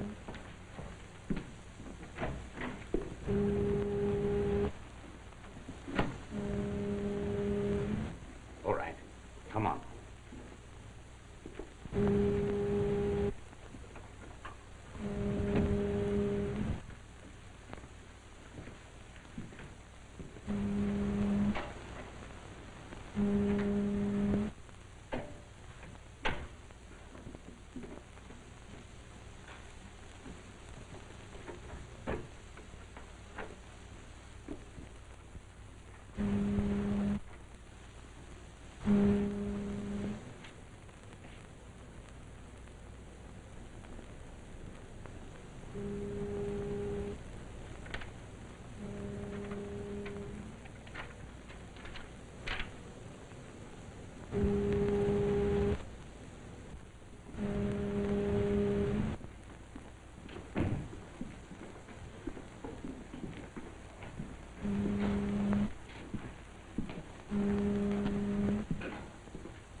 Tell you, Dodge, the guy's been following us.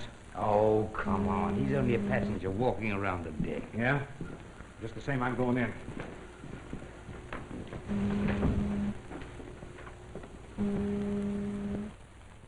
I tell you, I'm not going out there again.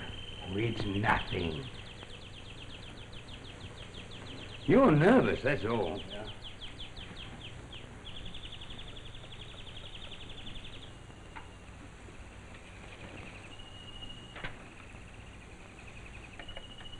Dodge. Somebody's been in this room. They read this wireless. I told you we're being watched.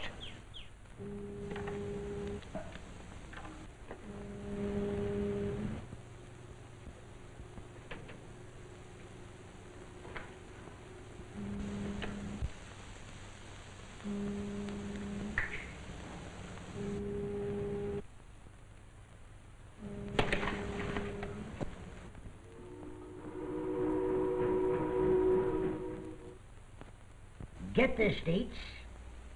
The press boat meets the Atlantic at 9 o'clock. Yeah, I know. This photographer's pass will get you on board. And this layout will help you find Miller's stateroom. I get you.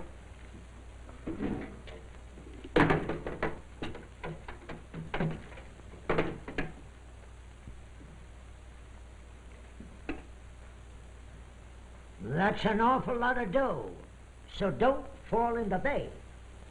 Don't worry. It's as safe here as in a bank. What bank?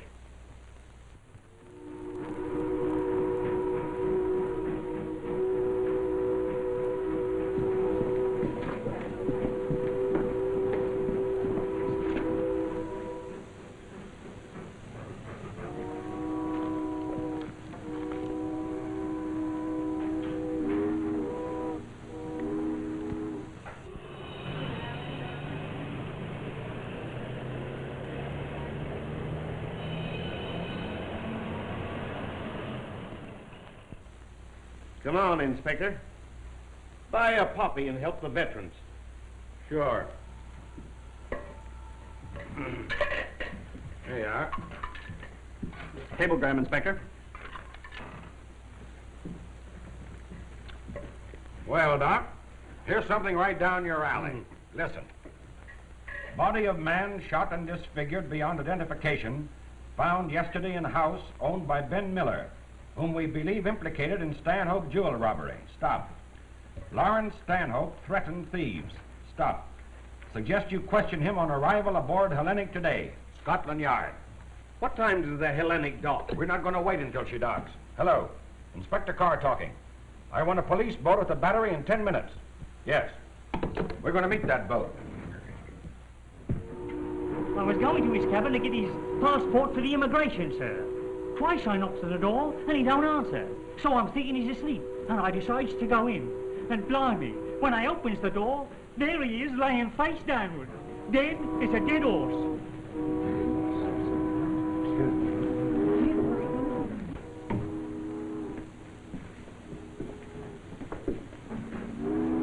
What does it look like, Doctor? This man was killed by a bullet. A bullet? That entered his brain from the rear. I'd say he'd been dead less than an hour. Looks like murder. What's happened? Something's happened. Something terrible has happened to him. Why, that's the fellow who shares the stateroom with this man. One moment. When did you last see Mr. Miller? I left him a little less than half an hour ago, sir, when I went to the purser's office to change some money. That's right, sir, he did. Don't touch that gun.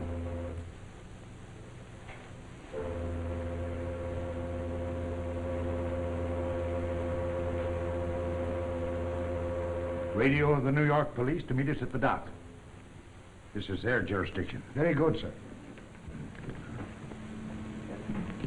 Purser. Yes, sir. Find Lord Stanhope. Bring him here at once. Very good, sir. Oh, Captain, there's a police boat coming alongside of us now. Very good.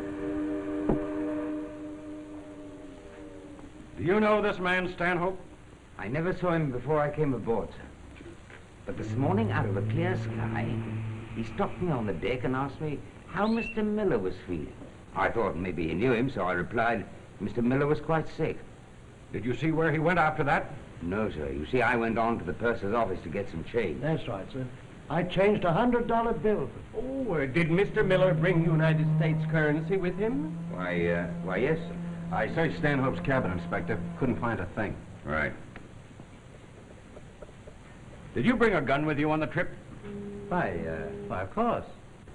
I never travel without one. Here you are, sir.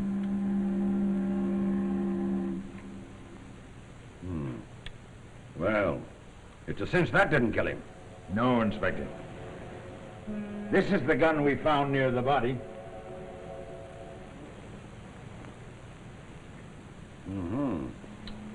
Well, it looks like a woman's mixed up in this somewhere. Well, whoever did it, sir. Do you think they'd be fool enough to leave the weapon lying around? Keep quiet, I'll do the talking. Begging your pardon, sir. If you let me talk, I might have something to say. Shoot. Several times on the voyage, I seen a lady lingering out in front of the stateroom. I'm thinking it was the lady across the hall, in number 80. Doyle, bring in the lady in number 80.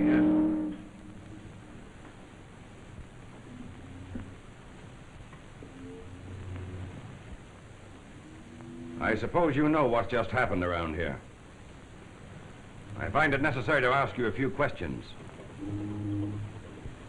Did you ever see that gun before? Yes. That revolver belongs to me. It was stolen out of my purse. Did you know this man, Miller? Yes, Did you know him intimately? rather. I was once Mr. Miller's wife. And you quarreled. Quarreled. I hated him. And you followed him on board this boat and killed him, didn't you? Come on, out with it, didn't you? Why, that's not Ben Miller. What do you mean? I mean, that's not my husband. Good heavens, what a resemblance. I never saw this man before. That's right. This is not Miller, the jeweler I followed from London. Wait a minute. Let us get this straight. You suspected Miller was going to America to dispose of your gem? Why, yes, I traced the robbery to him. Captain. Yes. Were there any credentials found on this man's person? None whatsoever.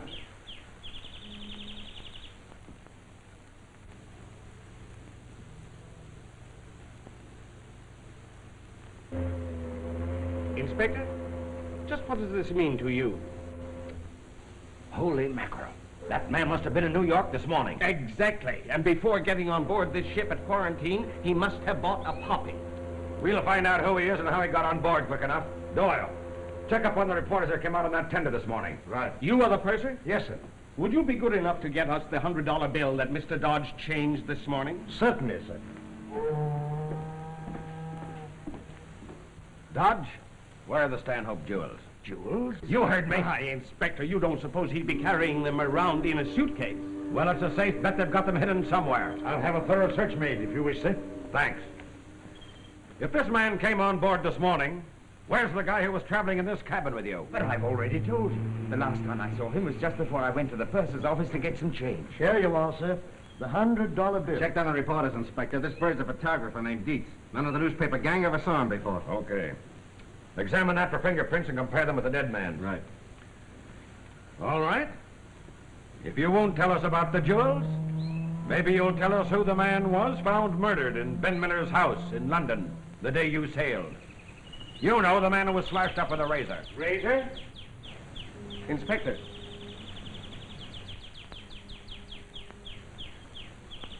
Blood, isn't it? Yes, and what's more, it's fresh blood. But no, there are no cuts on him. Inspector, this man's fingerprints are on the bill. Then it must have been he who brought the money on board. Well, Mr. Dodge, you better come across. You're in a tough spot. Where's this guy Miller? Wasn't Miller at all. His name was Waite. All right, come on, come on. You see, Waite double-crossed Miller and killed him. Then he came on board with the jewels. Where is he now? I gave him a close shave this morning.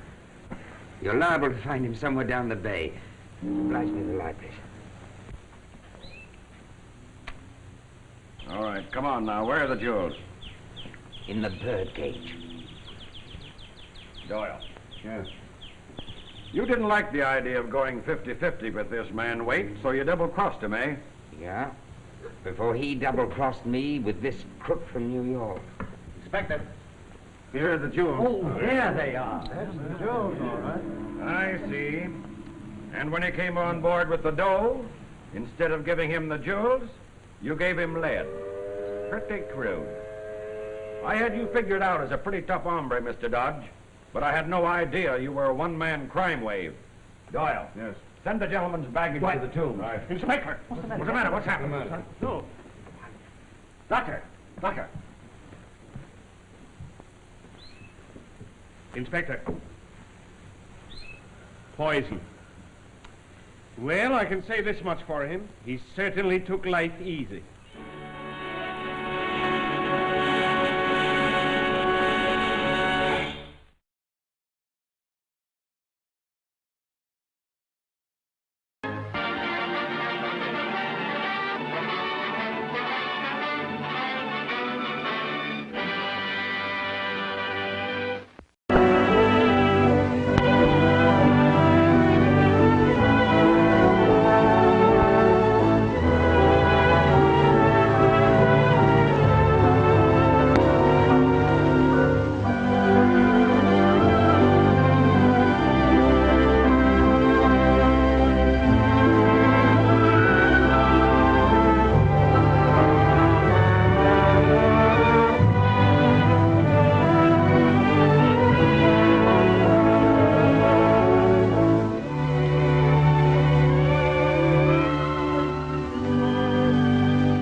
Your name, please? Marjorie Burns. Your occupation? Well, I was a detective in a department store. What is your name? Jimmy Kelly. I am a detective. At least you two should be able to keep track of each other.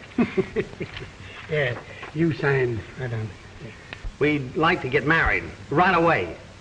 If you're in a hurry, I'm afraid you're in the wrong state. I have a friend, a justice of the peace, across the line. I'd be only too happy to send him a telegram if you want me to meet you at Red Rock Tavern. Oh, that'd be very nice of you. Are you married? No, I was born this way.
This is the kind of night that gives me the willies. Something's always giving you the willies. As soon as I can save enough money, I'm going to get out of here. I want to be where there's light. Sounds like the wailing of ghosts. What makes ghosts wail, Mrs. Jameson? Oh, Bert, don't ask foolish questions. Go and put another log on the fire. Yes. Say, Mason, why do you think Wentworth asked us to meet him here? I haven't the slightest idea. But whatever he has on his mind must be important. Bill's message read the same as ours.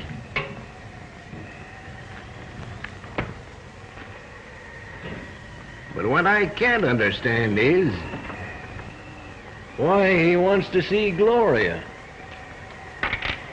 You're not bad at this gag. Have I told you anything yet? Yes, I've taken that journey that you mentioned. And if I placed this dark woman properly, you've told me plenty. I should go into this thing as a business instead of...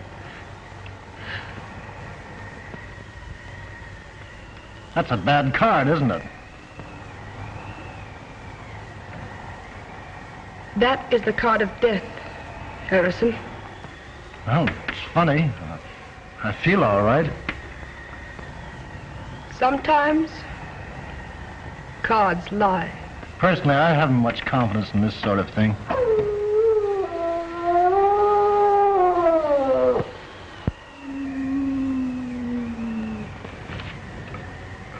That's a bad sign.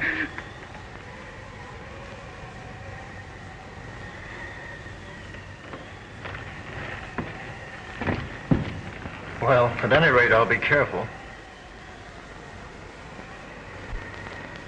That's always a good idea.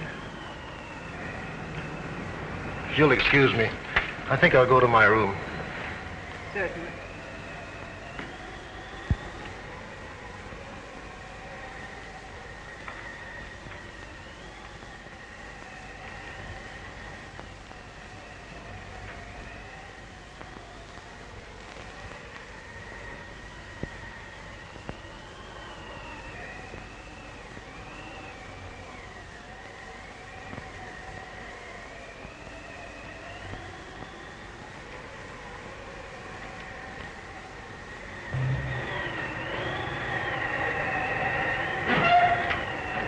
Here we are, honey. I sure could use a nice fireplace. Can I help you?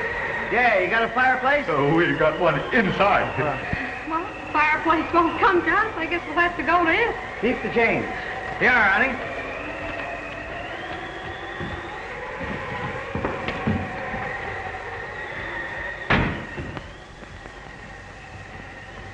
Well, there it is.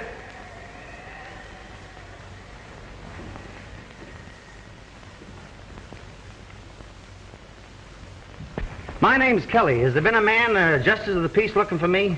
No. That's funny. Decidedly inconvenient, too. Well, are you sure you're in the right place? Well, this is the Red Rock Tavern, isn't it? Yes. Well, if my man shows up, I'll only need one room. If he don't, I'll have to have two.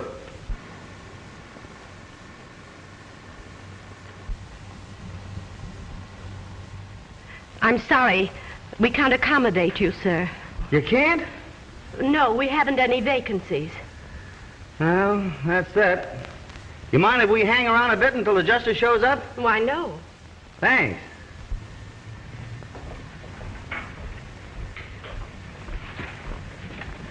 Well, what's the good news? All bad, honey. The guy hasn't shown. It looks like we'll have to sleep standing. It's got me. A joint like this out in the middle of nowhere and doing more business than the Grand Central Railroad Station. What'll I do with these? Oh, just leave them there. Yes, Oh, what a spot. Is this better than chasing petty thieves through a department store, I ask? Yes, it sure is. Oh, starting to answer your own questions, huh? Now, don't stop me. Oh, I'm full of romance. Must be this tavern. The fireplace.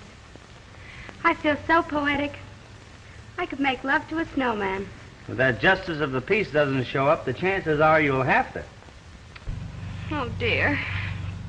You know, it is peaceful here and quiet. It's nice. It came from Harrison's room.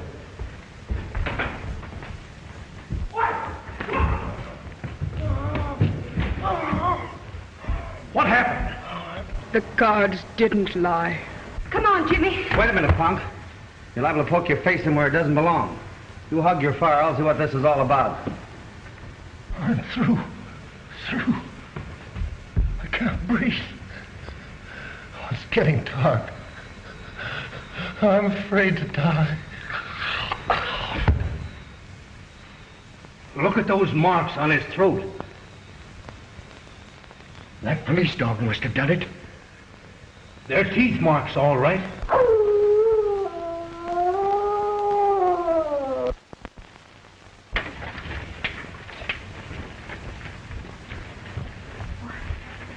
What's going on here? Don't exactly know. Heard a terrible moan from Mr. Harrison's room. We'll take care of that killer.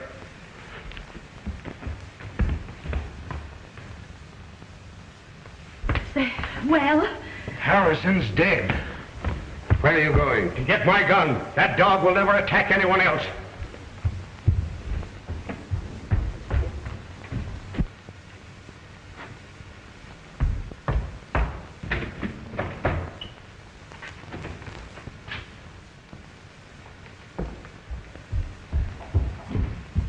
I should have had that dog put out of the way a long time ago. He's a killer, part wolf.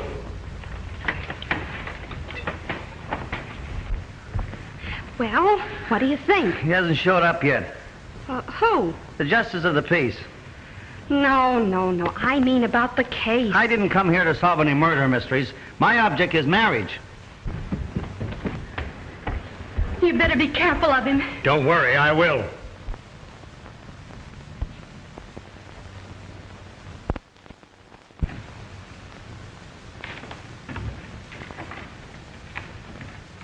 You know, it might not be a bad idea to phone the coroner.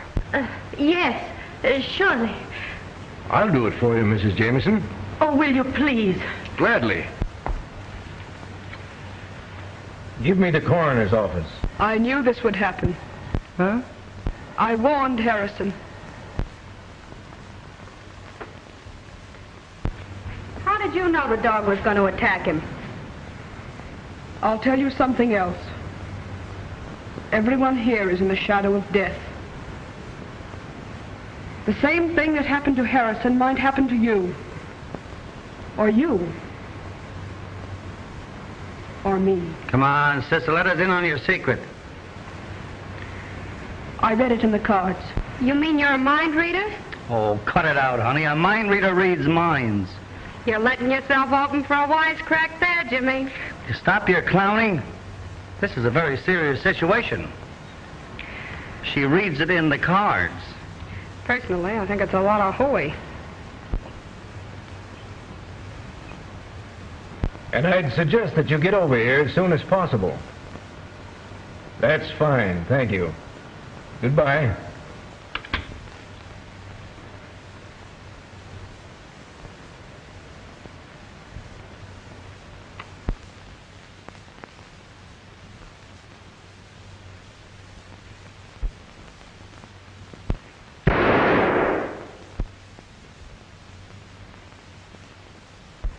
hope he killed that dog. Whether he did or not, I think we'd all better turn in. But what about the coroner? Well, I'll wait up for him. You folks had better get to bed.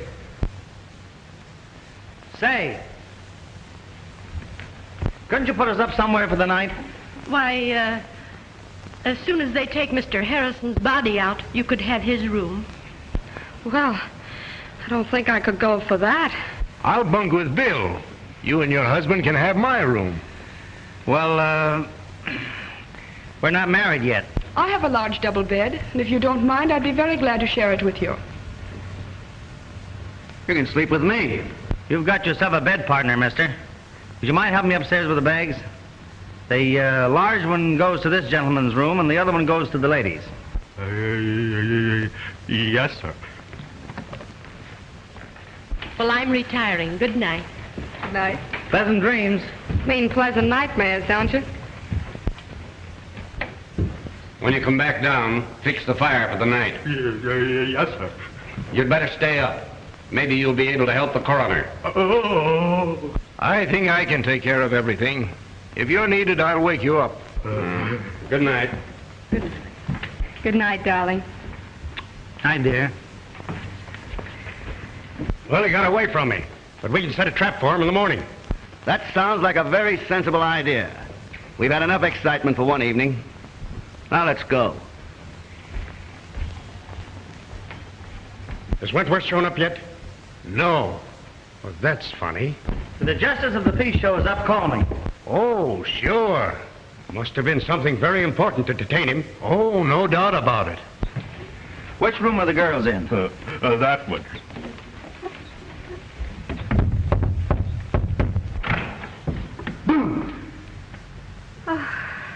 Did it scare you? Will you please go to bed and stop playing? Good night, dear. Oh.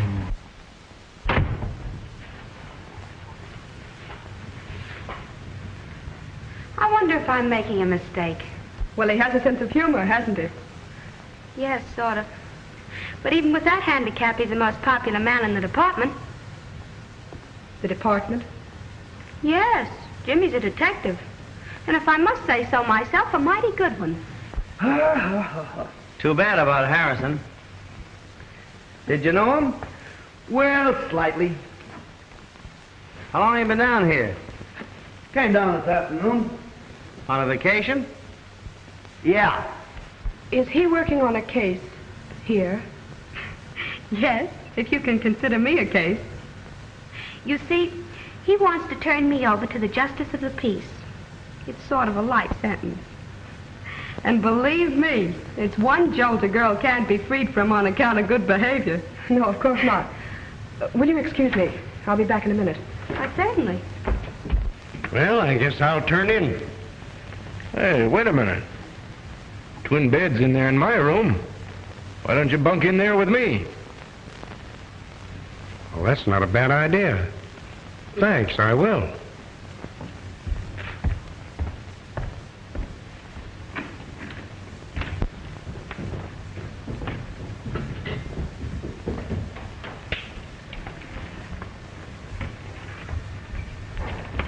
I thought you were going to bed. I was.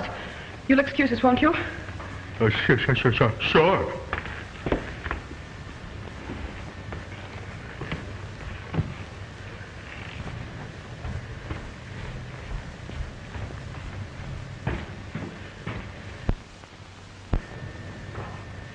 Now, what's wrong? You know the boy who's sharing Bill's room? Yes? He's a detective. No. The girl told me. I'm sure we're not responsible for their being here. But I thought I ought to warn you. It's better to be on the safe side.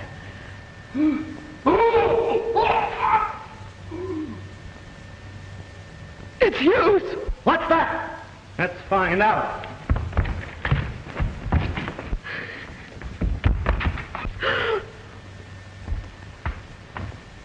Wait a minute! Stay in there, Margie. Let's find out what all this yelling's about.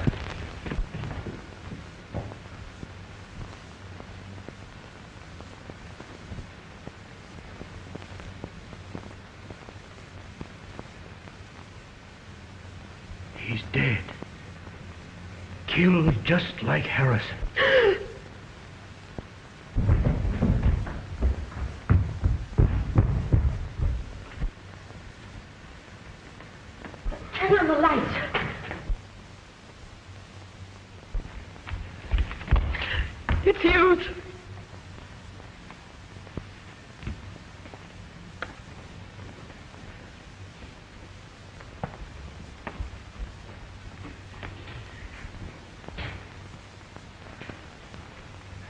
It's a pity he didn't get that dog.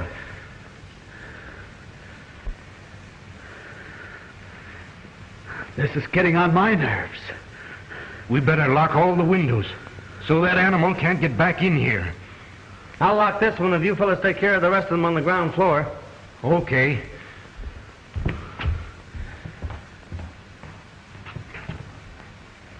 Oh, Mason, we're all doomed. I can sense it. Oh, pull yourself together. Take care of her, will you, please? This place is spooky. Shut up! Isn't it bad enough to have the tavern turned into a madhouse without you wailing all the time? Take a look at the windows, will you? Sure.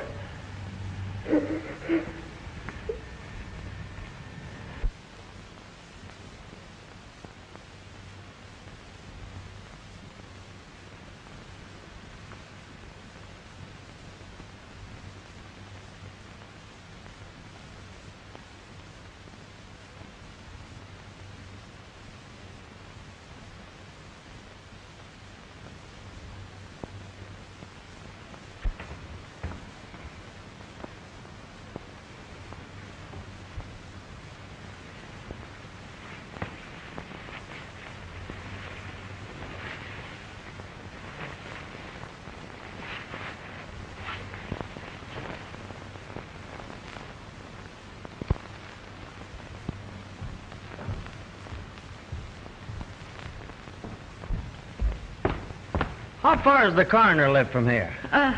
Why, about 10 miles. They should have been here by now. Maybe I'd better call him again. Supposing I call him this time.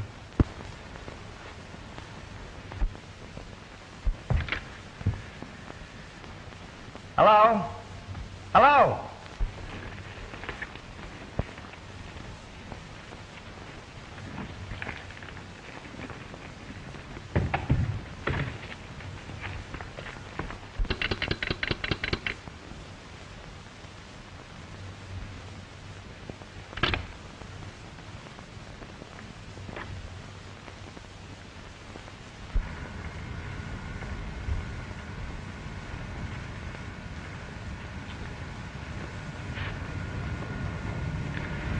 Now what's wrong? That's what I'm going to try and find out.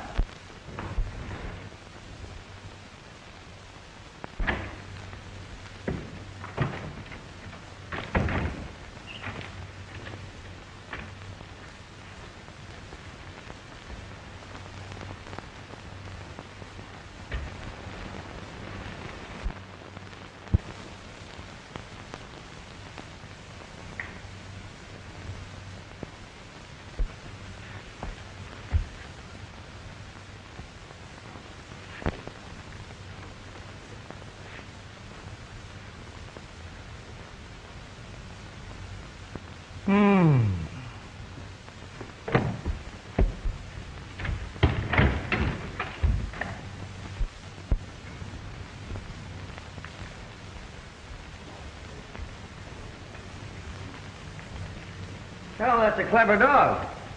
After he kills his victims, he cuts the telephone wires. Why? That's impossible. You're telling me? How do you figure it out? Well, I haven't yet. Of course, you're the logical man to solve this mystery. Now, what do you mean by that, Crack? Being a detective, you're naturally more familiar with murders. That is, if these were murders. Oh, are you a policeman? Well, I am an officer, but I'm traveling incognito. I thought you came in a bus. Shut up. Say, how did you know I was a cop? Your feet gave you away. You're not doing so bad yourself there, partner.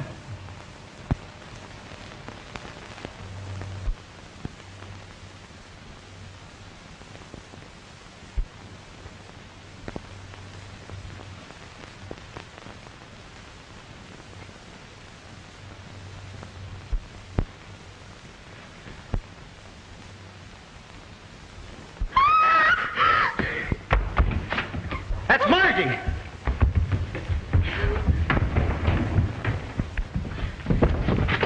What happened, honey? The dog. He's trying to get into my room. Oh, are you sure? What do you mean, am I sure? Do you think I could get in this nervous condition all by myself? I can't understand it. I was practicing to be a dutiful wife.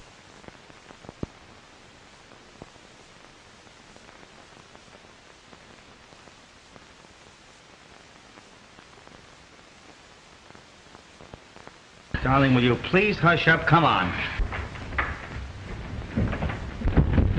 Are you all right? Yes. What do you mean, yes? Look at me, I'm shaking like a leaf. Say, you seem sorry I wasn't bitten to death. Margie, will you please hush? Come on. What do you mean, come on? I want to talk to you. But that dog in there can't... Don't worry, nothing's going to hurt you. Oh, it was nice knowing you, gentlemen. What do you think? Do I have to tell?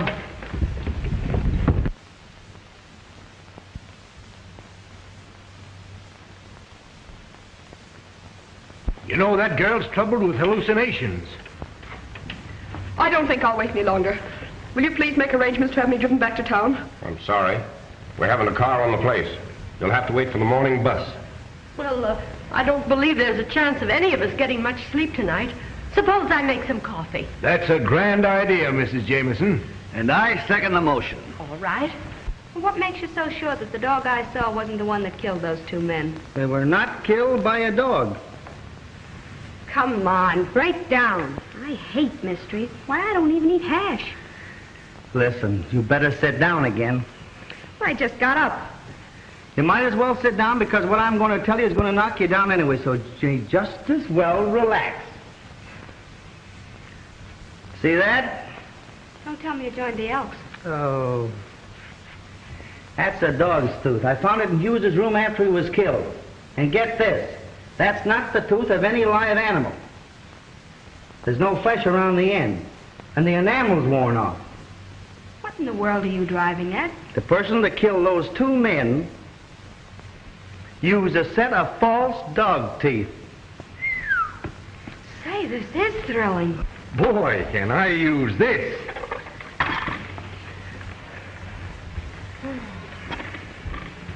Sugar?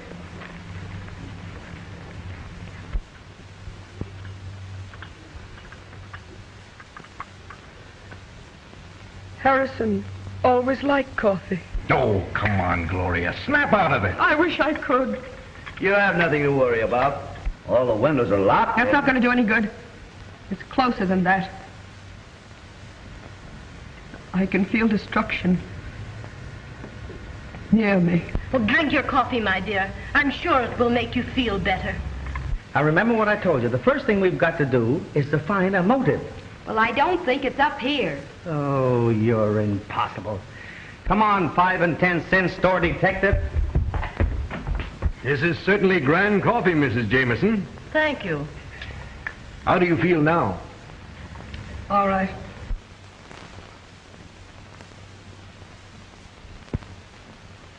Well, you're just in time.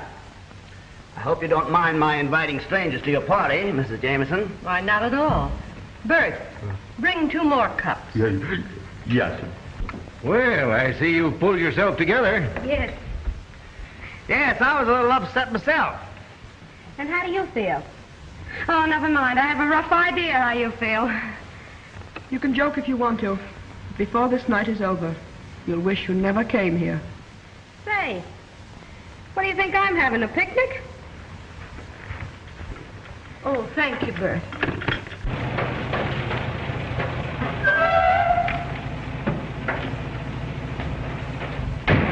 That must be Wentworth. Maybe it's the justice of the peace.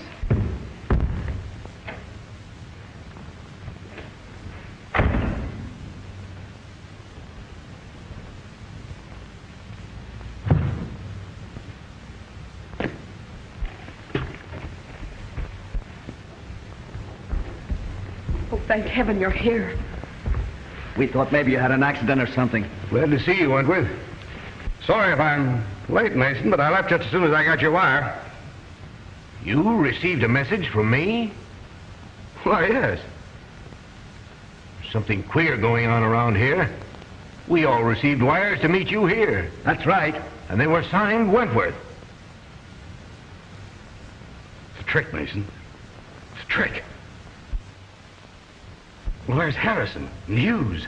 They're dead. What? Yes. I knew this would happen. What happened?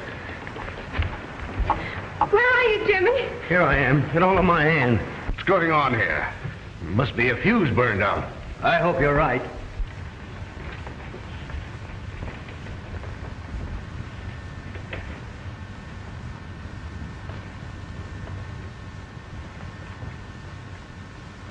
Oh, now what? There's nothing to worry about. Much. Oh,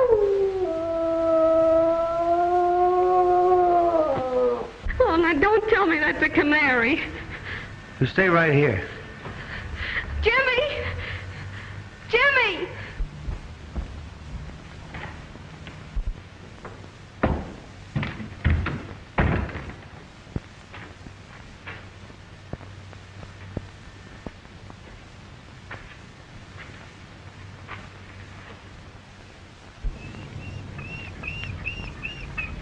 Hello, boy. You want to get in where it's warm? Yes, but you want to help me find out who's blaming you for these killings. Huh? Let's see, motherfucker, if I can find a piece of rope.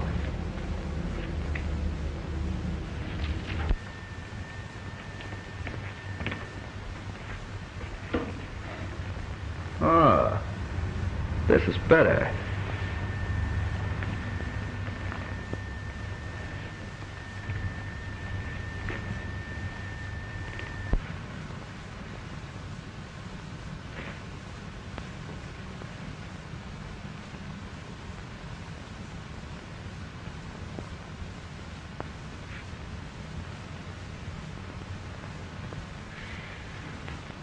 Jimmy!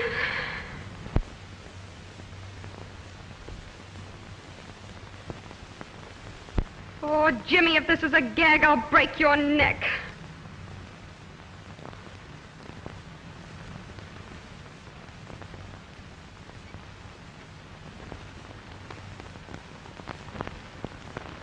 Who is she?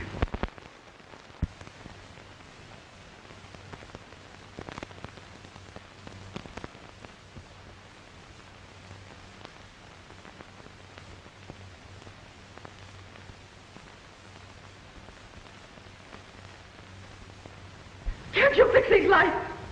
This darkness is driving me mad.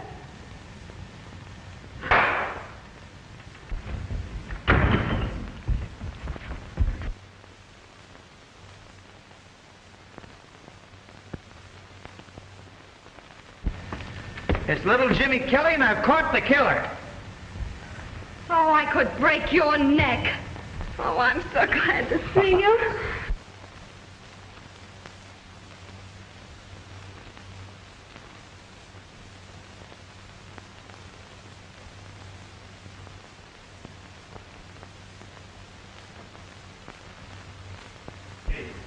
Say, how did you manage to get hold of him? I found him out there by that shed. He's a wild baby, all right, but I don't think he'll cause us any more trouble now. I'll say he won't.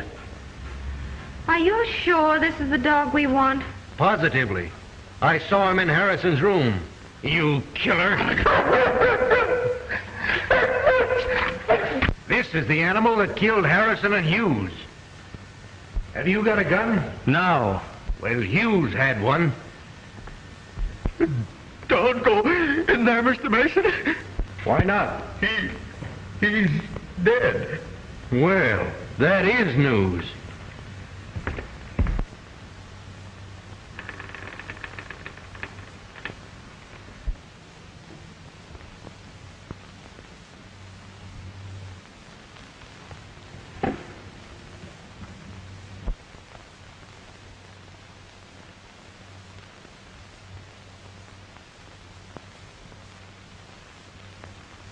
He sure wants to get rid of this dog.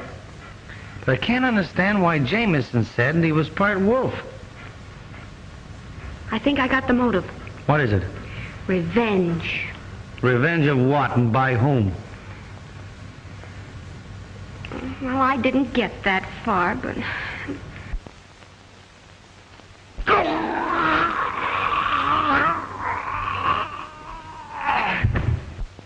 Huh? What are you hawing me for? Well, didn't you say something? No. Oh, I must have been hearing things. You're beginning to get warnings, just like I did. Oh, they must have paid their light bill. You know, there's something that I'm going to train you to do after we get married. What's that? Keep quiet. I guess Mason's having trouble finding that gun. I'll give him a hand. Yeah, and hurry it up.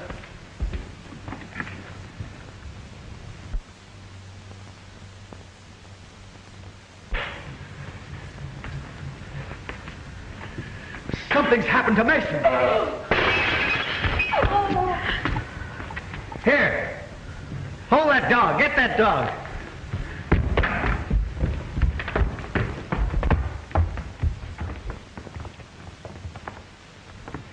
He's dead, all right. And killed the same way as the others. But that's impossible. The dog was in there, muzzled. And it wasn't the dog. How could it be? You're right. These men were killed by a human who in some way used dog's teeth in order to throw the suspicion off of himself. I've known this for an hour. I suspected Mason as being the guilty person. I tried to trap him. I'll have to ask you all to line up in the next room. What right have you to tell us what to do? He's a detective. Or something. Come on, line up in the next room. And who are you? I'm something, too. You heard her.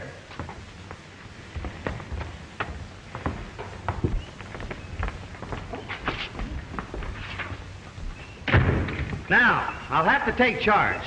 We all know this animal didn't kill anybody. Let him loose. Well, this is terrible. I don't know what to do. Why, we may all be killed. Probably the killer's in this room right now. Where's the nearest telephone around here? The gas station about 2 miles down the road. I want you to phone as quickly as you can and have the police come here. Yes, sir. Hey, and bring the coroner along, too. All right, folks. Line up. Let's do this thing systematically. What's the idea? If anybody's got any guns on them around here, I want to know where they are. You frisk the ladies. Right. But there hasn't been any gunplay? No, there isn't going to be any. All right, fellas. Don't you think it was a bad idea to send that man for the police? I'll ask all the questions, my friend. Come on, Pollyanna.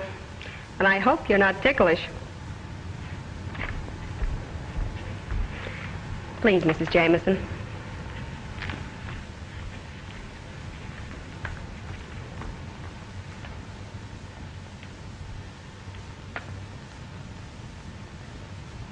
Come on, Pollyanna.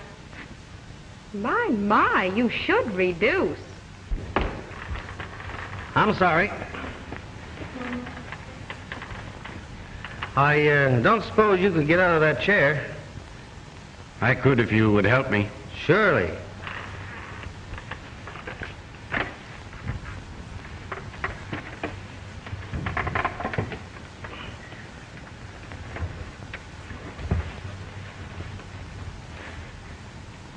All right.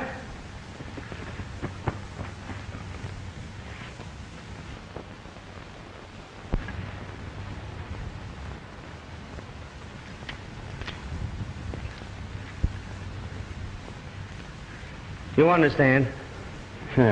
Certainly. I'm as anxious to have this murderer caught as you are. Maybe more so. I wouldn't have a chance to fight for my life. There, Mr. Jameson, don't excite yourself. Now that we've exposed the killer's methods, maybe he won't strike again. Let us hope not.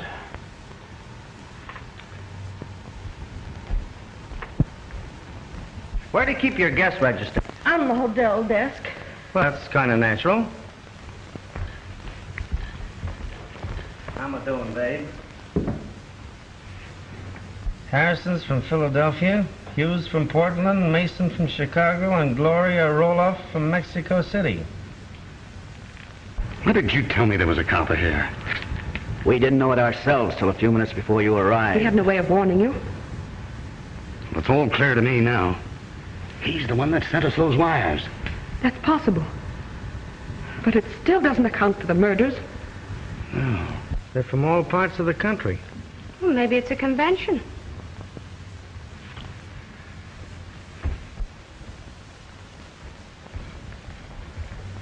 Come here, you three.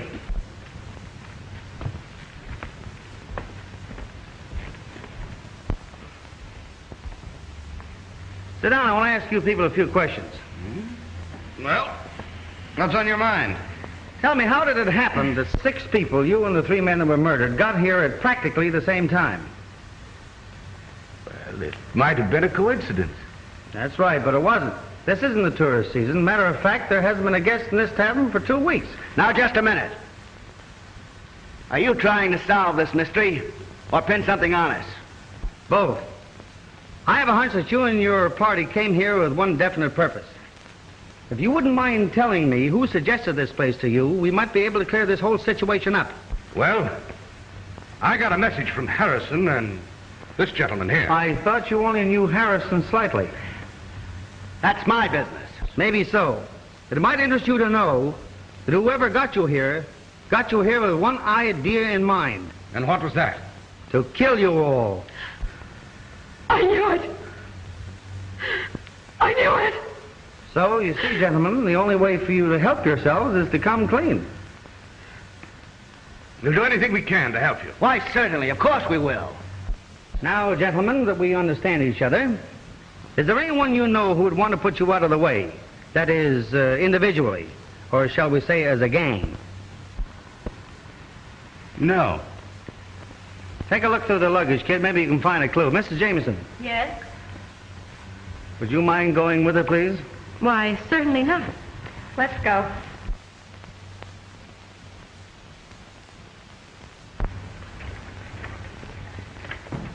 I'm not much on this detective business, but if it's true that somebody planned to get these people here to kill them, then there are only 3 people who can be considered suspects.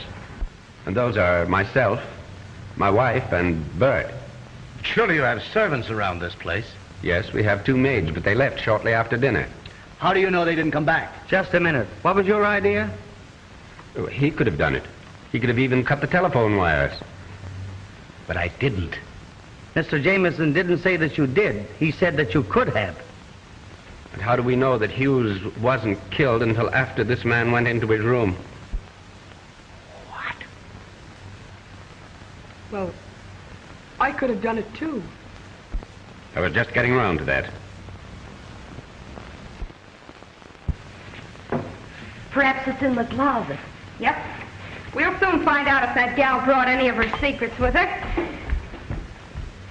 Oh, I'm tired of all this. I'm leaving. Oh, you're not. One of Mr. Jameson's 3 guesses might be right. But I can clear myself easily enough. The bus driver can verify that You're staying just the same. Say, you could be the guy that's doing the dirty work. I've heard of phony detectives before. Wait a minute. Now, let's try and get to the bottom of this. Would you folks mind telling me what racket you're in?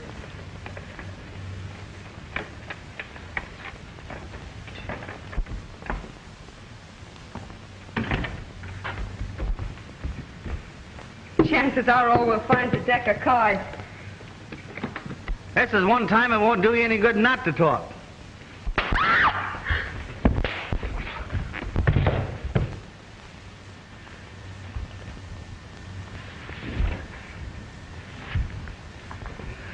Why, you...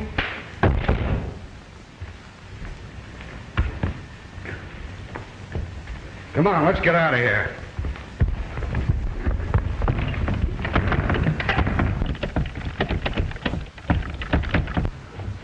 It's locked. We can get out of one of the windows. Well, let's hurry.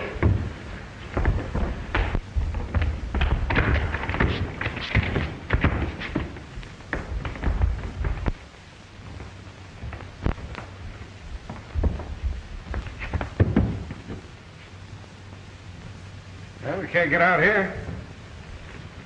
There are no bars on the windows in Harrison's room. What is it? Follow me.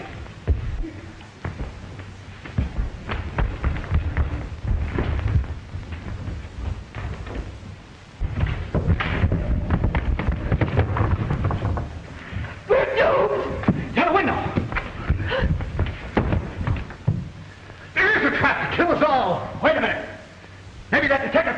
We'll try it. Oh, we're caged like a bunch of rats.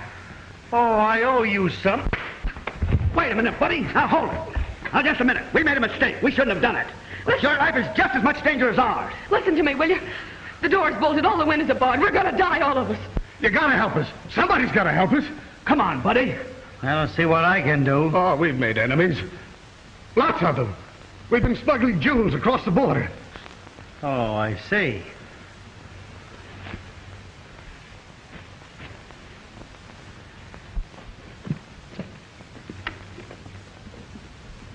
Hey, wait a minute.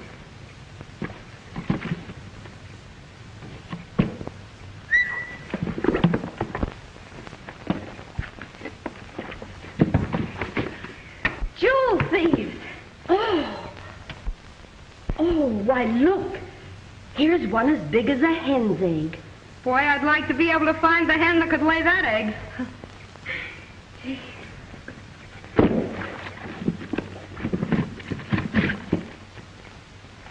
Well, at least we know what the racket is.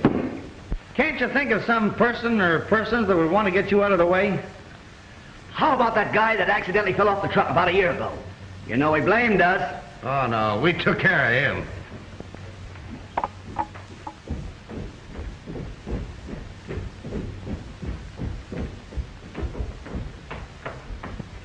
Mrs. Jameson, I'd like to ask you a question. Yes, what is it? Did you build this place? No. Mm-hmm. Why do you ask? Well, from what these people tell me, it was constructed for just such a situation as this. Why, I don't understand. Every window in this place is barred. I can't believe that. Oh, Jimmy, What is it? come here a minute, will you? I'll show you. Jimmy, Huh? I want to talk to you. What is it? I've got a clue. You have? Uh-huh. They're jewel smugglers. You're terrific. I'll still show you.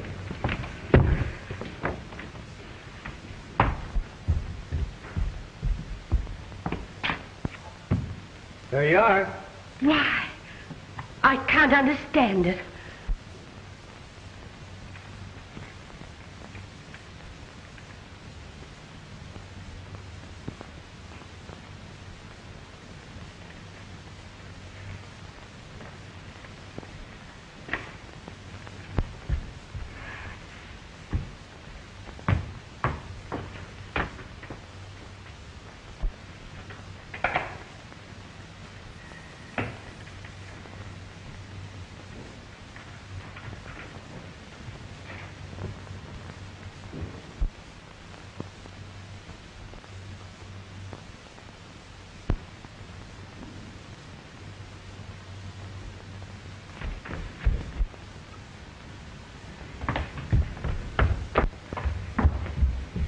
I've got to see you. Oh, please don't bother me. Can't you see I'm in enough trouble?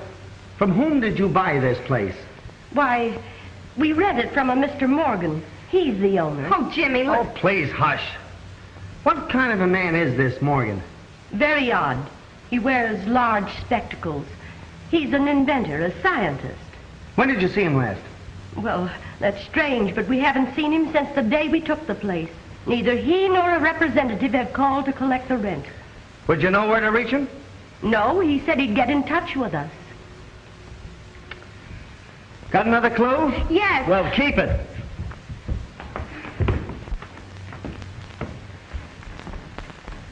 Do you know a man by the name of Morgan? Morgan? Yes, I know several men by the name of Morgan. One of them was an inventor. We financed him. Would there be any reason for this man wanting to kill you? No. That is, if... Jimmy, I must see you. Well, take a good look. This is important.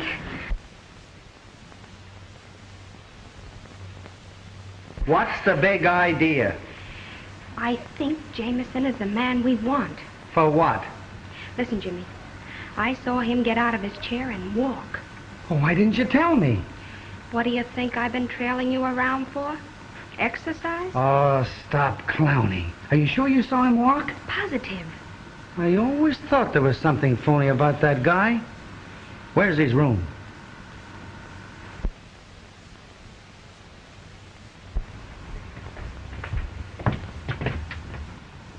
Did you want to see me?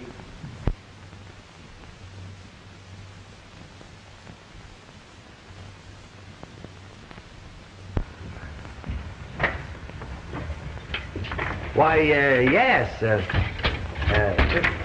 Mr. Jameson, I've been thinking over what you said about those three out there, and I wouldn't be a bit surprised if you didn't come pretty close to hitting the nail on the head. I'm going to question them further, and I'd like to have you give me a hand.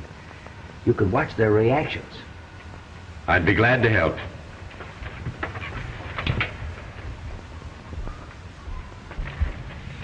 Now, let's get back to this Morgan fellow. How long is it since you've seen him? Oh, about 6 months. That was about the time you took this place, wasn't it, Mrs. Jameson? Yes.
Did this Morgan fellow make any threats against you?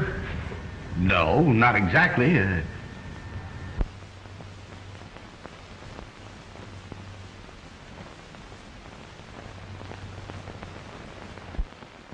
Jameson, could I have a glass of water, please? Why, certainly.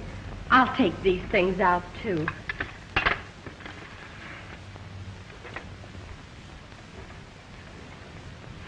you find anything?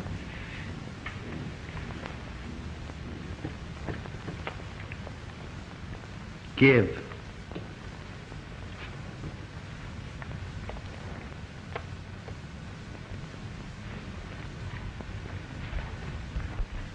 Here, something belongs to you. It's the dog's head. Where did you find that? Don't you remember where you put it? There must be some mistake. Oh, he can't be the killer. That's what you think. You mean you suspect me of these crimes? Yes. But I'm a helpless invalid. I can't even get out of this chair. That's what we thought. But I saw you get out of that chair and walk. Why did you kill Harrison, Hughes, and Mason? Why do you want to kill us? Release us from here. Let us out. Come on, confess. I'm the man you want. I killed him. I wanted to kill all of you, too. Oh, you what? I'm the murderer. I can't believe it. It's true. I thought I could get away with it. You see, I can walk.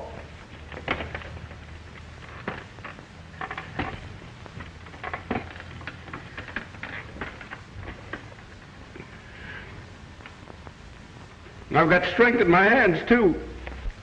I put it on like this. And then I go for their throats. Stop it, Take it easy, not so fast.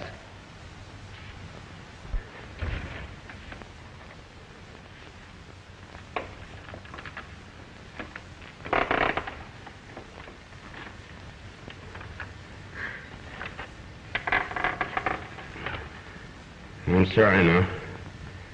I guess I was mad with hatred. take me away. I'm your man. Why did you do this? You wouldn't understand. Get that rope over there. We'll tie his hands up until the police come. Why did you commit these crimes? Why? Well, what do you care? I've confessed, haven't I?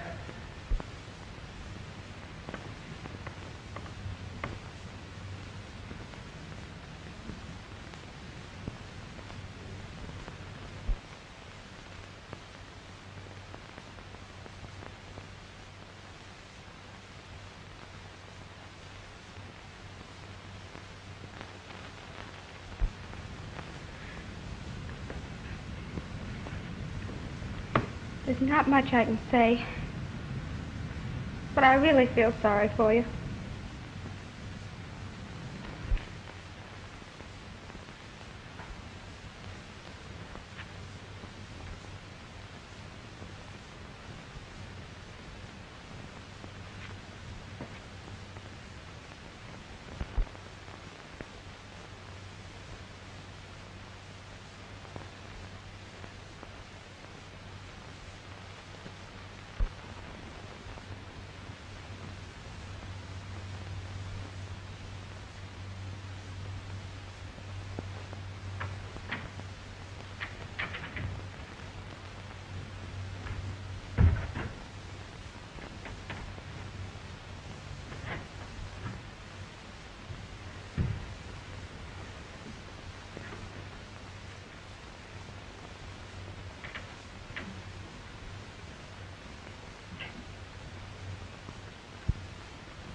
Certainly is tough on Mrs. Jameson.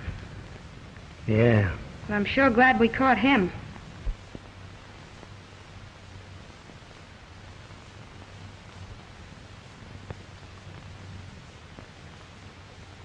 You've done a swell job, honey. I'm kind of proud of you. Gee, it's nice to hear you say that, Jimmy. I wonder who he's trying to cover up. Who? Jameson. What are you talking about? He's not guilty. If he was, he'd know why he committed those crimes, wouldn't he? Yeah, I guess so. Wait a minute.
Who are you covering up? Nobody. You mean he isn't the killer? Absolutely not. The murderer is still at large. We cannot escape this death that is closing in on us. Come clean, Jamison. Come on, clean. I can't tell.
You're all going to die.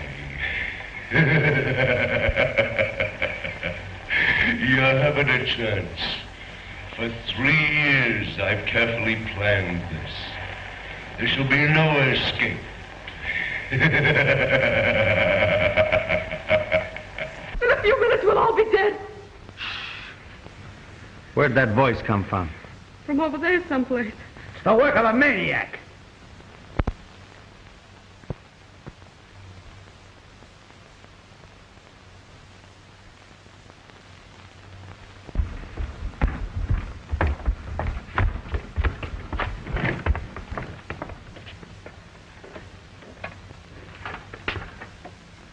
Uh-oh. Now what? We've got to work fast.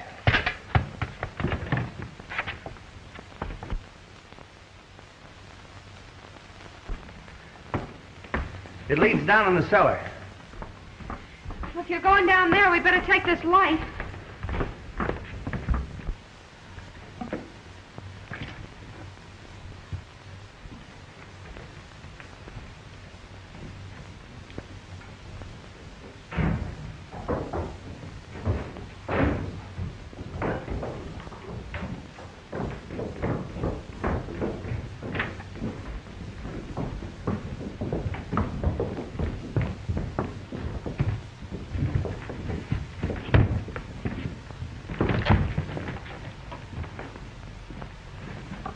It was the phonograph record we heard.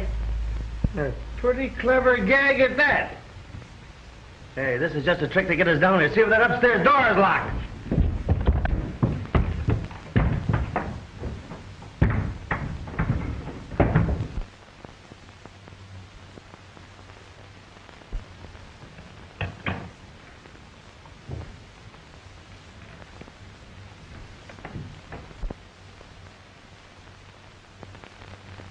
I've a few words to say to you, and you'll listen to me. You'd better listen too, Wentworth. Morgan? But you can't kill me! I spent a lifetime perfecting an invention that should have made me rich. You stole it from me. You've stolen my very life away. Oh, but we'll do anything to make matters right. It's too late. Can you give me back my life? Wait a minute. What I can't understand is, why is Jameson trying to cover you up? What are you talking about? He confessed he killed those 3 men. What 3 men? Why, Harrison, Mason, and Hughes. Are they dead? Didn't you know that? No. Then you're in a spot, too. What do you mean? Never mind that. How did you get in here? Through that window. Then we can get out that way.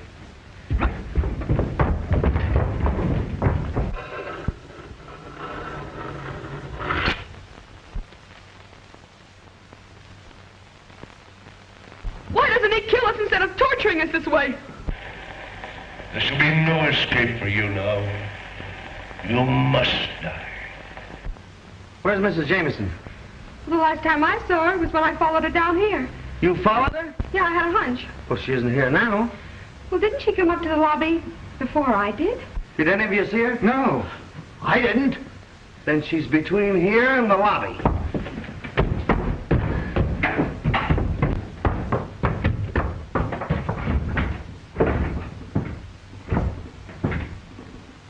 Will someone kindly tell me what's going on around here?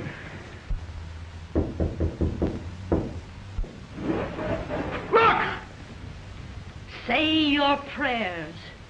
Your time on this earth is limited to seconds.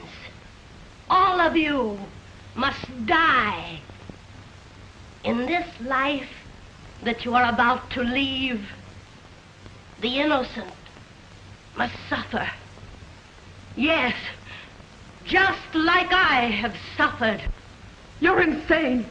If I am, Wentworth and his crowd have made me so. You didn't think you'd have to answer to me, did you? I don't know what you're talking about. You wouldn't. You're very clever, but you're not as resourceful as a person fired with vengeance. The desire to right a great wrong. Give us a chance, Mrs. Jameson. Give you a chance. You didn't give Helen Armstrong a chance, did you? Helen Armstrong? What has she got to do with your murdering us in cold blood? Everything. You framed an innocent young girl to smuggle jewels across the border.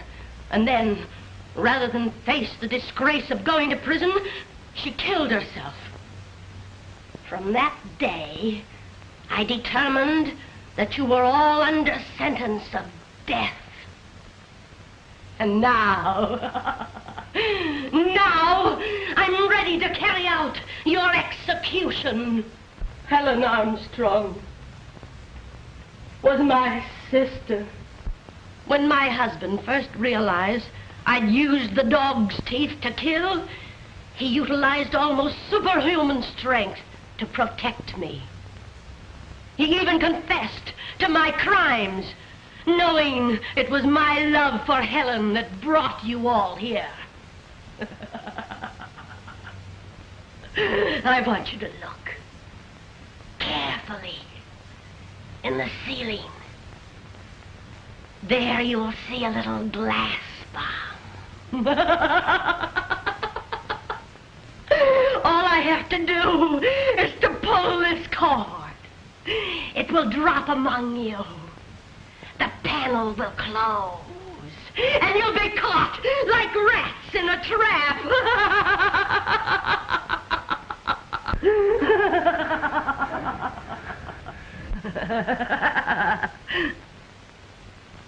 When you are all dead, I will burn the tavern and destroy all evidence.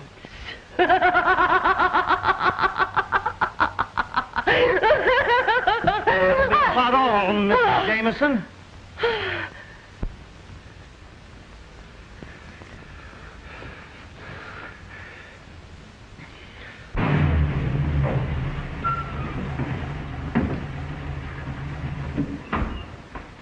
I wonder what this means. I don't know. It wasn't this way when I left. Yeah? Here's a few customers for you. Book her for murder. They're smugglers. Here's a grip full of evidence. I'm sorry it took me so long, but... Right this way, Coroner. Pardon me, but I'm the Justice of the Peace. Why, how are you, Justice? Glad to see you. I thought you told me to get a Justice of the Peace. If I'm not greatly mistaken, we did want to see this gentleman. Why, sure, that's what we came here for. Step into the church. Do your stuff, Justice. Do you take this woman to be your lawful wife? I do. You take this man to be your She lawful... does. I then declare you That's a man done. and wife.